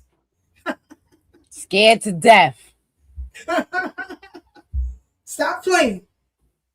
Stop playing. Go ahead, Brooke, and then we're going to close out. So y'all heard, first of all, when they sit there and talk about, y'all made fun of us, his father was making fun of us. Sitting there talking about, now he just not as good as us with the jokes. But his father was making fun of us. So one good making fun of it. So don't act like, what we did was so horrible. And what's regular black? When you're in this country, we are the standard. We are the default. That's what and a lot of people, I've heard a lot of people say that because that's something I know I've said. And I've heard people say that about us on the East Coast. Why do we call ourselves? Because we are the default and we are the standard. Everything else is foreign, whatever else you want to call it. Substandard. So that's what regular black means. And don't act like you don't understand. You're a different type of black. That's what they were trying to tell you. They thought you was the one of us, the default black people here, the foundational, the ones that have been here for centuries, right? The OGs in the game. Okay. And yeah, well, that Chicago went out the window, but yeah, you got to hear his father and them talk about how he changed his name. And this is the type of spirit we talking about. Not only can you not stand 10 toes in front of and whatchamacallit, you can't even stand 10 toes in front of your own people. You changed your name and ran. And you want us to respect you and respect your bloodline? And you calling us female genitalia? To change your name and run sounds very pussy to me. I'm just saying. Okay, so off Godfrey, back to the whatchamacallit. When President Devine was sitting there talking about how how the indigenous people, they want recognition for the indigenous people that were on those lands. I said this last night, that they don't question that there were indigenous people here. They question the way those indigenous people looked. They are under the assumption that the people that have been the $5 Indians, who we have proven time and time, how many things keep coming out? This some famous Native American writer just came. They just did their bloodline and found out that they Italian. Somebody else just did their bloodline, found out they Irish. Like it keeps coming out that these people that they put in the front as Native Americans aren't even Native American. You look at the tribes now; a lot of them are white. So. But they refuse to believe the truth because they want to believe the lies that have been told to them. And they believe that the people that are indigenous on those islands don't look like them and don't look like us. That's what they believe. I Show Speed I can't remember what island that was, but he was in an island and he was talking to the indigenous people there. And when you talk to these people online, they act like those people don't even exist. And if anybody looks like us, it's them folks. They look like they could be our close relation. The indigenous people that were on that island. And so because when you see the pictures of their indigenous people, look it up. The Arawaks that they're always talking about, the Taínos, they always look like Hispanics, like Mexicans, just tall ones. They look like tall Mexicans. But that's not how the indigenous people of any land look, not even Europe. And when you were talking about how they bring their biases based on what they went through with the men in their own family, I just want to point to some current events. So recently, a young lady, I believe it was in the Bronx, sorry, Black, a young lady that was in the Bronx was pew-pewed in her car. And at the time, I didn't know where the woman was from, but you know how I found out where she was from? Because one of the Jamaican sites that I follow put up that she was Jamaican. You know what happened soon after? They found out who shot her. You know who shot her? Her own uncle. Now, here's one time when that delineation came back and bit you on the behind. You were so quick to tell everybody about what you thought was American violence that was done onto her, that you exposed the reality of the familiar situations in your families. And they talking about that this might be a domino effect in the family, because the mother, I saw this other Jamaican creator, she was talking about how the mother wasn't sad enough.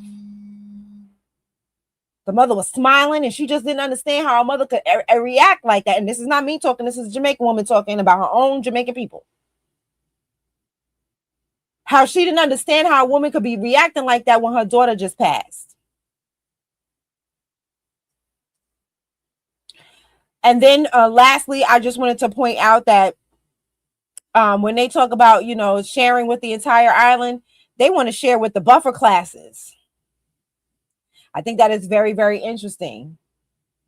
That you guys, the buffer classes were brought in there to usurp you. The buffer classes were brought in there to keep you and to check you and keep you in line.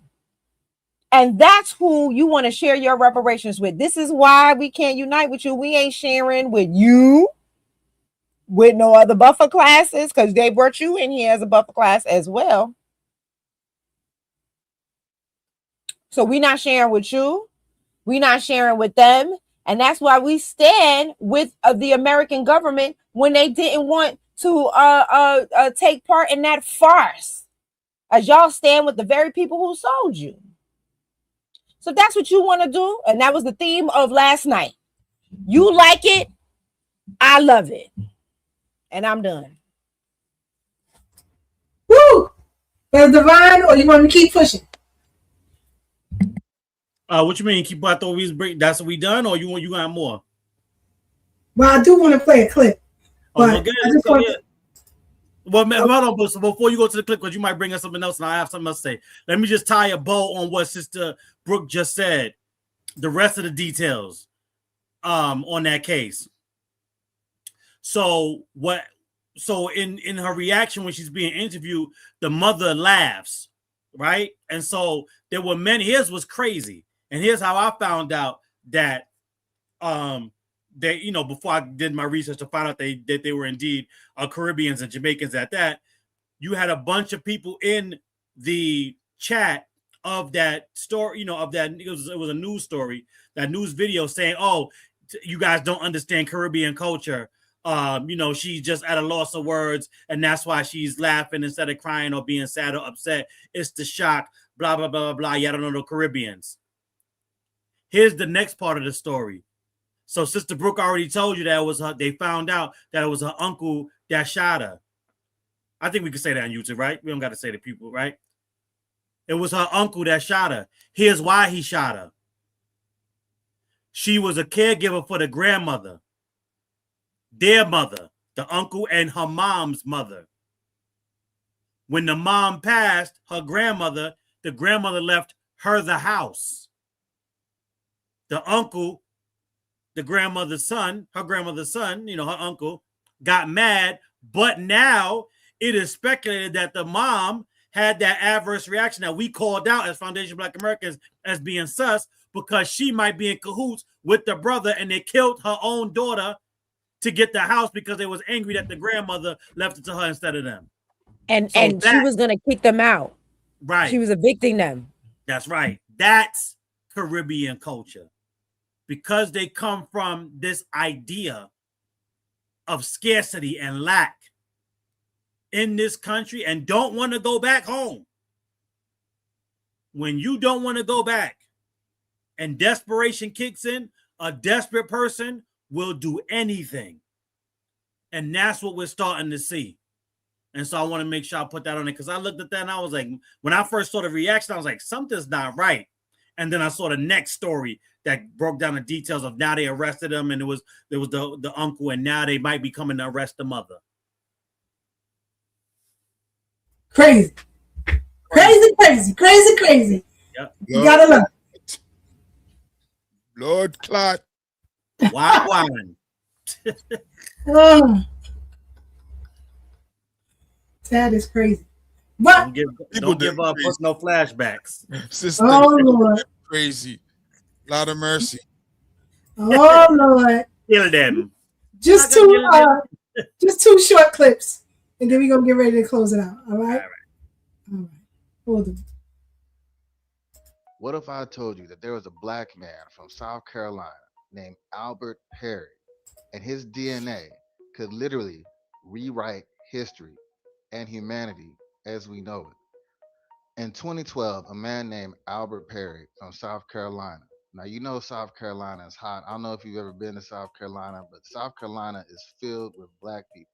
And every time I think like that South Carolina and that Georgia area, I start thinking about the Gullah Geechee. Albert Perry, he went in for a routine DNA ancestry test because, just like anything. My mom, she did a DNA test the other day, and we discovered our grandfather, for the first time. I discovered my grandfather for the first time. So Albert Perry in 2012, he went in for a routine ancestry test. And what they found was that his Y chromosome didn't match any human origin. His Y chromosome didn't match any human DNA. His Y chromosome even outdated Homo sapiens, which goes back 100,000 years old. His Y chromosome was 338,000 years old, dating before the existence of Homo sapiens. How is it possible that a black man from South Carolina can have a Y chromosome that predates Homo sapiens? Who is in his family tree? Where did his DNA come from? Have you ever taken a DNA test? Let me know in the comments. That you talk about native blacks. And so that clearly sounds as if you are delineating native blacks versus someone that comes here from Bermuda or Jamaica or wherever they may they may come from that is black. That's right. The purpose of that is what? Because you're on the surface, it would be like, hey, everybody here that's black gets treated a certain way. Why are you making that delineation? That is an excellent point.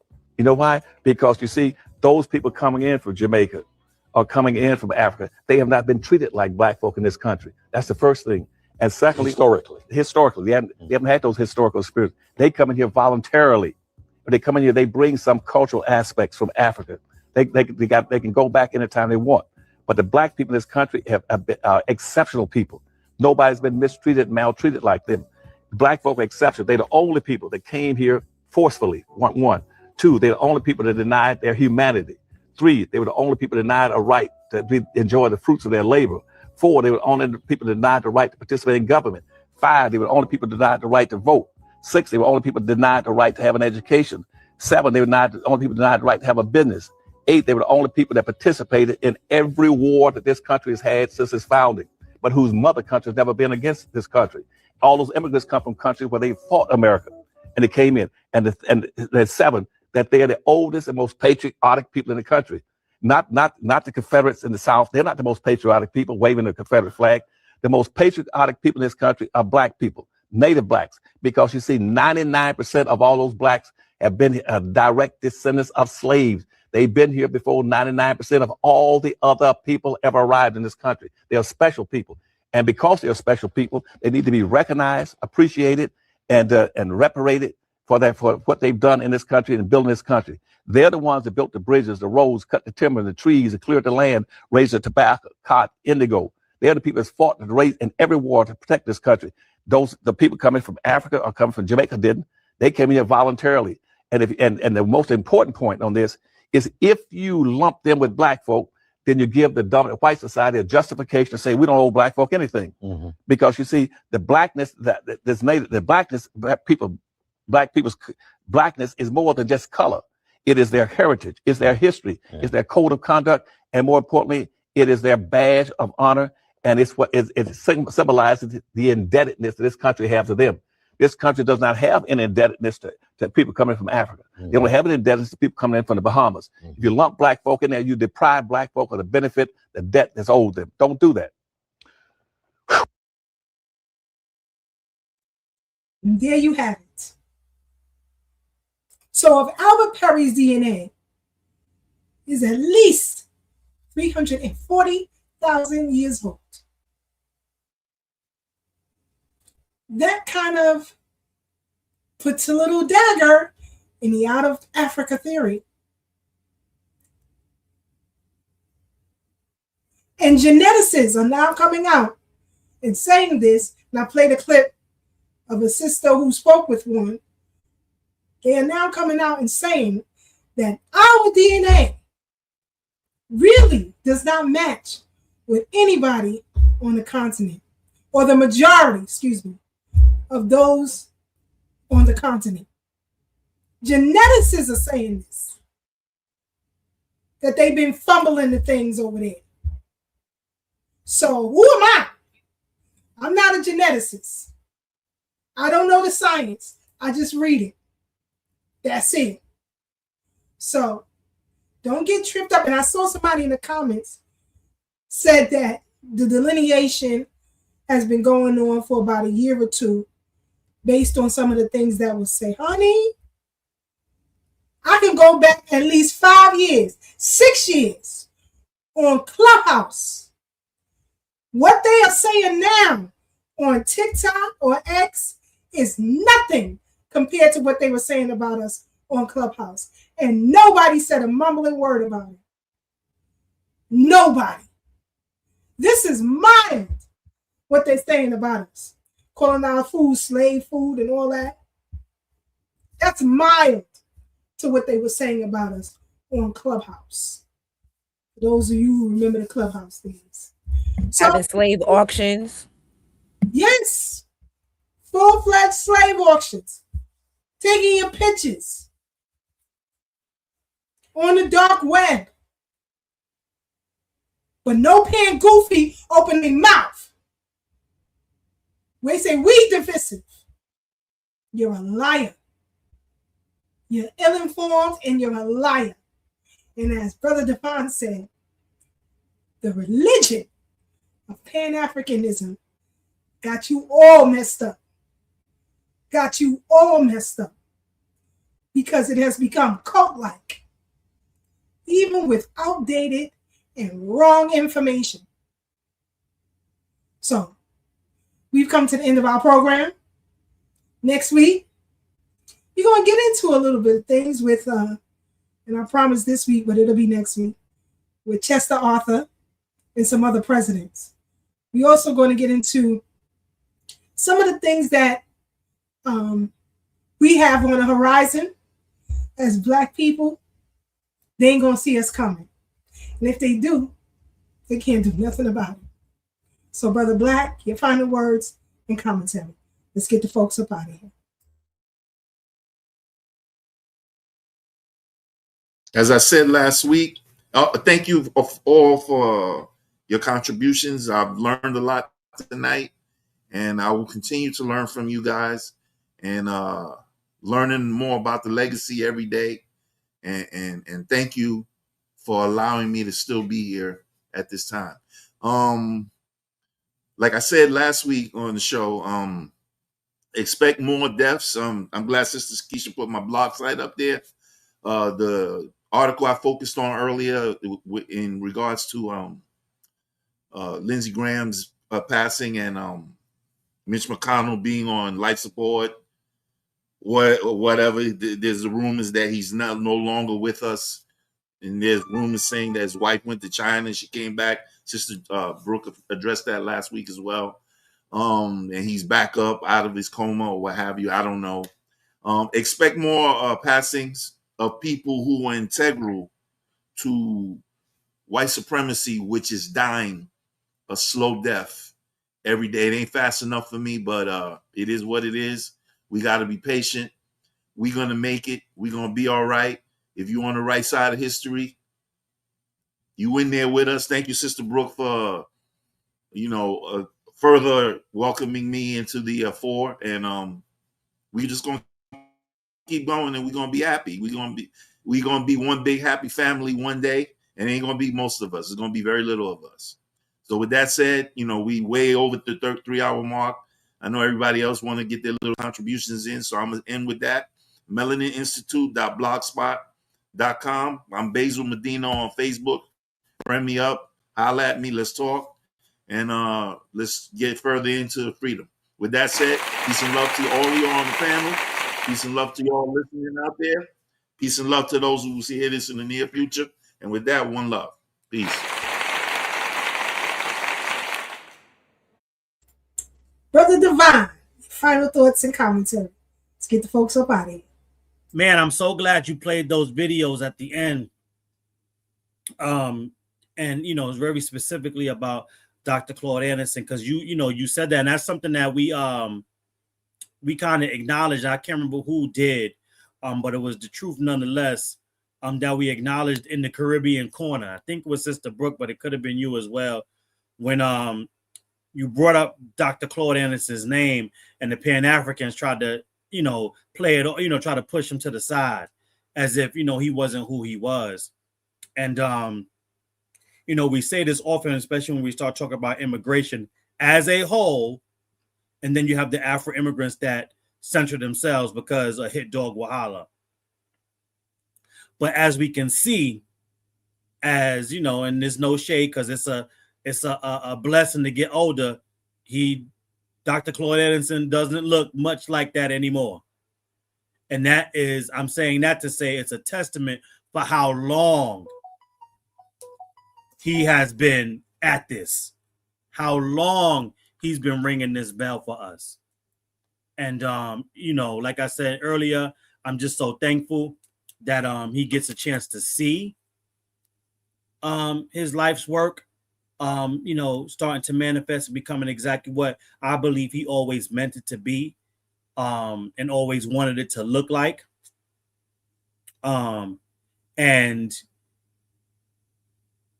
what we're seeing and what we're experiencing, and I said this when it came down to Marcus Garvey, and I just saw something on social media earlier today, and I knew this about her already, but it kind of speaks of that audacity that they didn't have, right, in that meeting yesterday.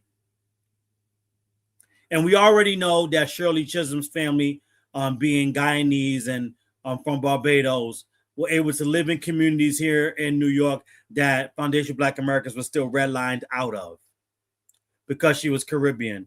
So when Dr. Claude Anderson tells Rock Newman that no, they do not and have not ever experienced the same treatment as Foundation Black Americans, that is the God's honest truth. Pan-Africanism told us and taught us and indoctrinated us that we all are the same based on melanin. And so there's an excerpt from her book, her autobiography, that was making the rounds today. And in it, she's giving her Afro-Caribbean interpretation of what she thinks being Black in America means, and by proxy, what it means to be foundational Black American in the country that our ancestors built. And in that book, in the same way they don't have the audacity to challenge the king, even in 2026, they seem to always have the audacity to believe they get to come in and tell us who we are, what we should be doing, how we could do it better, what they would do if they were in our position, even though they're in a worse position and ain't doing half as much. But in it, she says, and I'm paraphrasing, that one of the issues that plagues foundational Black Americans is that we view ourselves as inferior to white folks. And that's why we can't come to them and challenge them in the same ways that Afro-Caribbeans like her can. And because they didn't go through the enslavement in the ways that we went through it, even though they was enslaved too, last time I checked, they have the ability to come to them as equals in ways that we do not. And all I could do was look at those words and feel a little bit sorry for them, but mostly it's just to laugh at them. Because somewhere along the way, somebody white whispered in their ear, and they believed every word. And that's the saddest part for them. Because whether it's the Pan-Africans, well, they don't do it in real life, as we saw. But most of the time when it's online, the audacity that they have for us is the same audacity that they will never have to fight for their homeland, to challenge the king while still being subjects. And the more we interact with them and see who they're going to be, we can't want them to be better than they want to be better for themselves. And it's starting to dawn on me that they will never be better. And I'm glad Brother Black said what he said, because there will be those that can be and will be, but it will be the minority of them. And so as we continue to push this renaissance forward for us, we are just going to remain on code, regardless of what the number of us that get on code and stay on code will be. That will still be the group that we work with to continue to push this thing forward. And any of the allies that truly ally and do what needs to be done, like a Brother Black, we can and we will work with them. For all the rest, you have not got down, so you're going to have to lay down. And that's just what it is. We have always had smoke for our open enemy, who's been the white supremacist, regardless of whatever your popular beliefs are. But a foundational Black American proverb is, we can show you better than we can tell you. So keep believing that we don't have smoke for them and we just have smoke for you. Because when we burn both of y'all up, figuratively, just the same, you will see that our hands, our advocacy, and our smoke is rated E for everyone. Because everyone can get a piece. And you are no exception. And we have canceled all melanin passes from this day forward. So if you are an underminer, you will be treated as such. No amount of Pan-Africanism, no amount of prayer, like that Nigerian was saying, is going to help you in what's to come. Because when we get our minds dead set on something, we're undefeated. You already had your invite to come play for the winning team. Now you got to take your L on the chin like a champ. And whatever comes with that, that's for you to figure out. And I thank my sister for putting this up. This is the United States Freedom Project website, U.S. Freedom Project for short. Family, we are the only organization in New York, unfortunately and fortunately, that advocates specifically for our class of people, those who had ancestors that was enslaved and emancipated in the U.S. We were born because all those that came before us abandoned their missions of fighting for our people specifically. And so, rock out with us. I know I've been saying this for the past couple of weeks, but I promise you, matter of fact, I'm making a promise so that I will make sure that I do it. That by next week on the bridge, this will be the new and improved United States Freedom Project website. We already have it up. We're just doing some minor details on it. We have, due to, just us expanding and kind of just, just growing in this fight, we were able to procure a better website, more up to date. This one has done this job, but we will be retiring this one, so it'll be new and improved. But while this one is still up, click that join us button. Even if you can't join us in volunteering, you can come on board just to get the newsletter, just to stay abreast of what's going on. As SisKeisha is showing on here right now, listen, hit that PayPal. If you can't donate your time, donate some dollars, right? It's for a great cause. You have seen the work that we've done. We are continue to do the work, and we won't stop until we get to where we need to go. There is a package that I think you guys will be pleased with that we'll be announcing the closer we get to the end of the year for the 2027 session.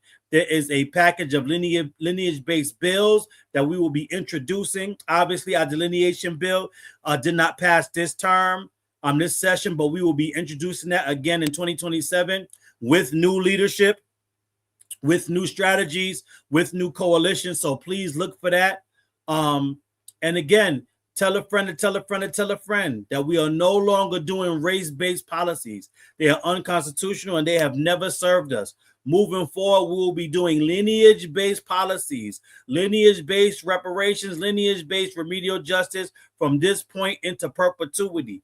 That's the move. We are finally prioritizing ourselves in ways that we have not done, if not just the past 60 years, in forever. And it's an exciting time to be a foundational Black American. Get down with us. Get in on this ground floor opportunity to represent your ethnic group, represent for your people, honor your ancestors, and do what we have always wanted to do in this country, but this time around in the right way, without being led astray or led off the path of getting the justice and the debt fulfilled that is owed to our ancestors for building this great country that just turned 250 years old. And I'll land on this because I think this is important. We have always pushed this country to be what it's supposed to be on paper. So I want you to have a little bit of a nuance in your thinking. We do not have a problem with the country that we built. We have always had a problem with the white supremacists that have been in power and have taken control of the country that we built. And that is the nuance that Pan-Africanism for far too long took advantage of. It got us to hate our country, which then turned us around to hate our ancestors and what they built, essentially denationalizing us from the country that our ancestors built. And I think that was a huge, huge mistake. And just because we fight for this country and love the country that we built doesn't mean we agree or co-sign everything that it does. Because due to the fact that the white supremacists have taken control and have been in control of this country for far too long, that is what created the two Americas in the first place, the white one and the black one. And it's easy to know the difference. If it's something that's good and you like about the country, that's the black one. If it's something you can't stand that needs to be changed, that's the white one. And that's what we're on moving forward. And I land there.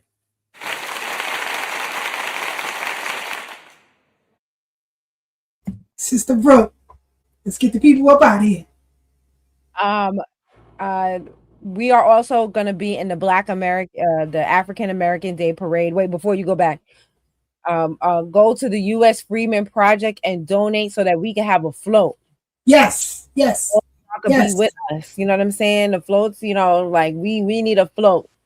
And I'm gonna donate, some of the donations that I have received, but please donate so that we can have a float. The parade is in September, right? And so we need to have a float. That way we can have our Black American music, our, heritage flag, our Juneteenth flag to be front and center during this parade. We had a very large, we had a good turnout last year. Right. And all of us were very enthusiastic, and we were dressed in all of the different, Juneteenth flags, American flags, Black American heritage flags. We kept it very FBA centric. And so this year we need to do it better this year with a float. You know what I'm saying? We need a float. And so, so please go to the US Freeman Project.org and donate. And let's see. I think so much, but so you can get the shirts that me and President Divine have on, the Juneteenth shirts at evenmelanin.com. You see, I got a new logo and everything. I worked really hard on that. And then, as you can see, President Divine shirt from last week is already up there. It's already up there. I told you 2 weeks. I did it in less than a week. Okay. The shirt is already up there. It's ready for sale. So you can get President Divine shirt there. And I definitely have more shirts because I got one right now in my head. But I don't want to sell it till after the parade because I want to debut it at the parade. And so, but I already got, more ideas for more shirts. I also want to start putting some of our, heroes that are talked about on shirts, because I think that's important. You know what I mean? That we start, wearing their energy. And so look out for those coming soon. Yeah, that's pretty much it. Yeah. Oh, thank you so much for everybody who is here live with us today. And thank you for everybody who's going to watch on the playback. Like, I am so overwhelmed and humbled by all the support. It's like I said, it's why yesterday, even though I woke up with a really bad headache, that because I'm not getting enough sleep, I still got up and did a 6-hour live, because I thought it was important to powwow with y'all and have that watch party. It's why, today I barely got any sleep, because I got some really exciting news I can't wait to share with y'all, but I can't share it yet this morning. So even though I was exhausted, I couldn't even sleep because I was so excited about the news that I got this morning. And I'm still here today. Yeah, I'm still here on the bridge because I'm beat, and then I got to go to work. That's the thing y'all don't understand. I don't know if y'all know I work nights, and it's kicking my behind. So y'all help my channel grow so I can stop working nights. Please, I'm tired. A sister is tired. And I don't want y'all already talking about, that y'all don't realize, how old I really am. It's going to start showing on my face if I keep working this night shift. So I'm going to need y'all to continue share my channel with all your friends and family so I can stop working this night shift. I'm tired. I'm tired. Hey, Sister And Brooke, yes. Sister Brooke, we need you rested. So, I mean, I know do your thing, but you need the rest. That's very important, because if the revolution comes tonight, you got to be up for it. So you can't be tired. If the revolution comes tonight, let me tell you something. That foundational Black American energy is going to kick in like adrenaline, and I'm still going to be ready to fight. And I'll find somewhere to take a nap. I'm still going to be ready. I'm still going to be. If I got a headache, I'm still going to be ready, because that's one thing that I'm always ready for.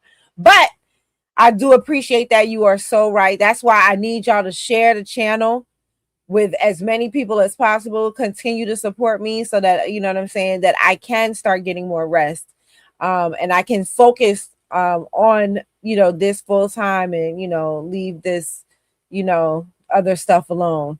And so, yeah. And so, like, I just definitely, I can't thank you guys enough. And if we keep it going, I will be able to get some rest and still do the work.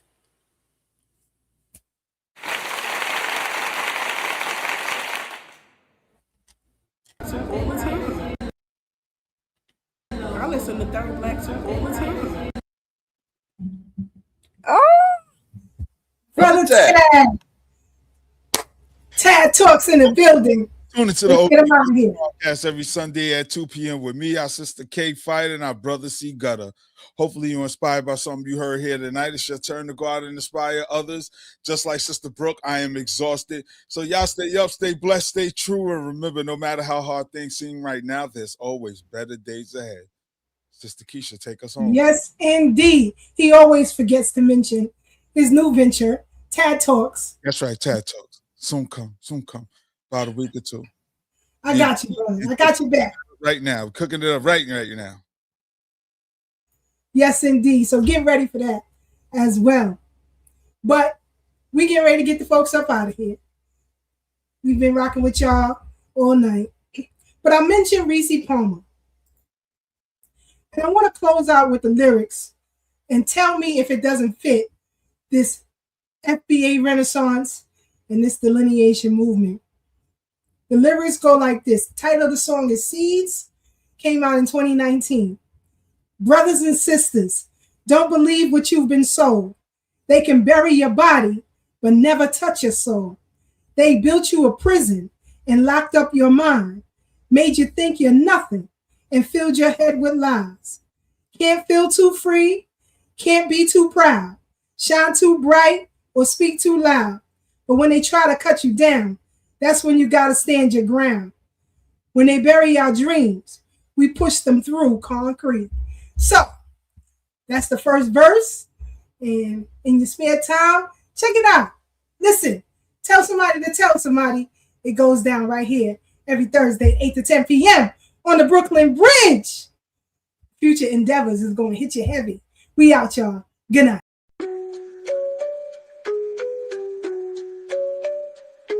On the Brooklyn Bridge tonight, voices strong, knowledge tight.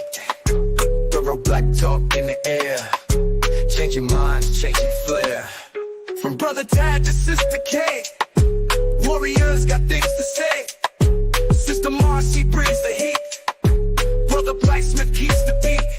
Revolutionary waves, they fly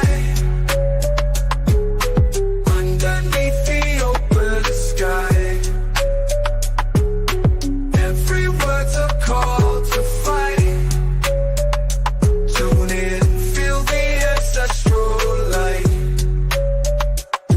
Thursday nights the world will see Black Power Media on a spree. Facebook, YouTube all aligned, breaking free from every bind. Social talk and politics, every voice breaks through the matrix. Commentary raw and true, for the many, not the few. Revolutionary waves, they fly underneath the open sky. Every word's a call to fight. Tune in, feel the ancestral light.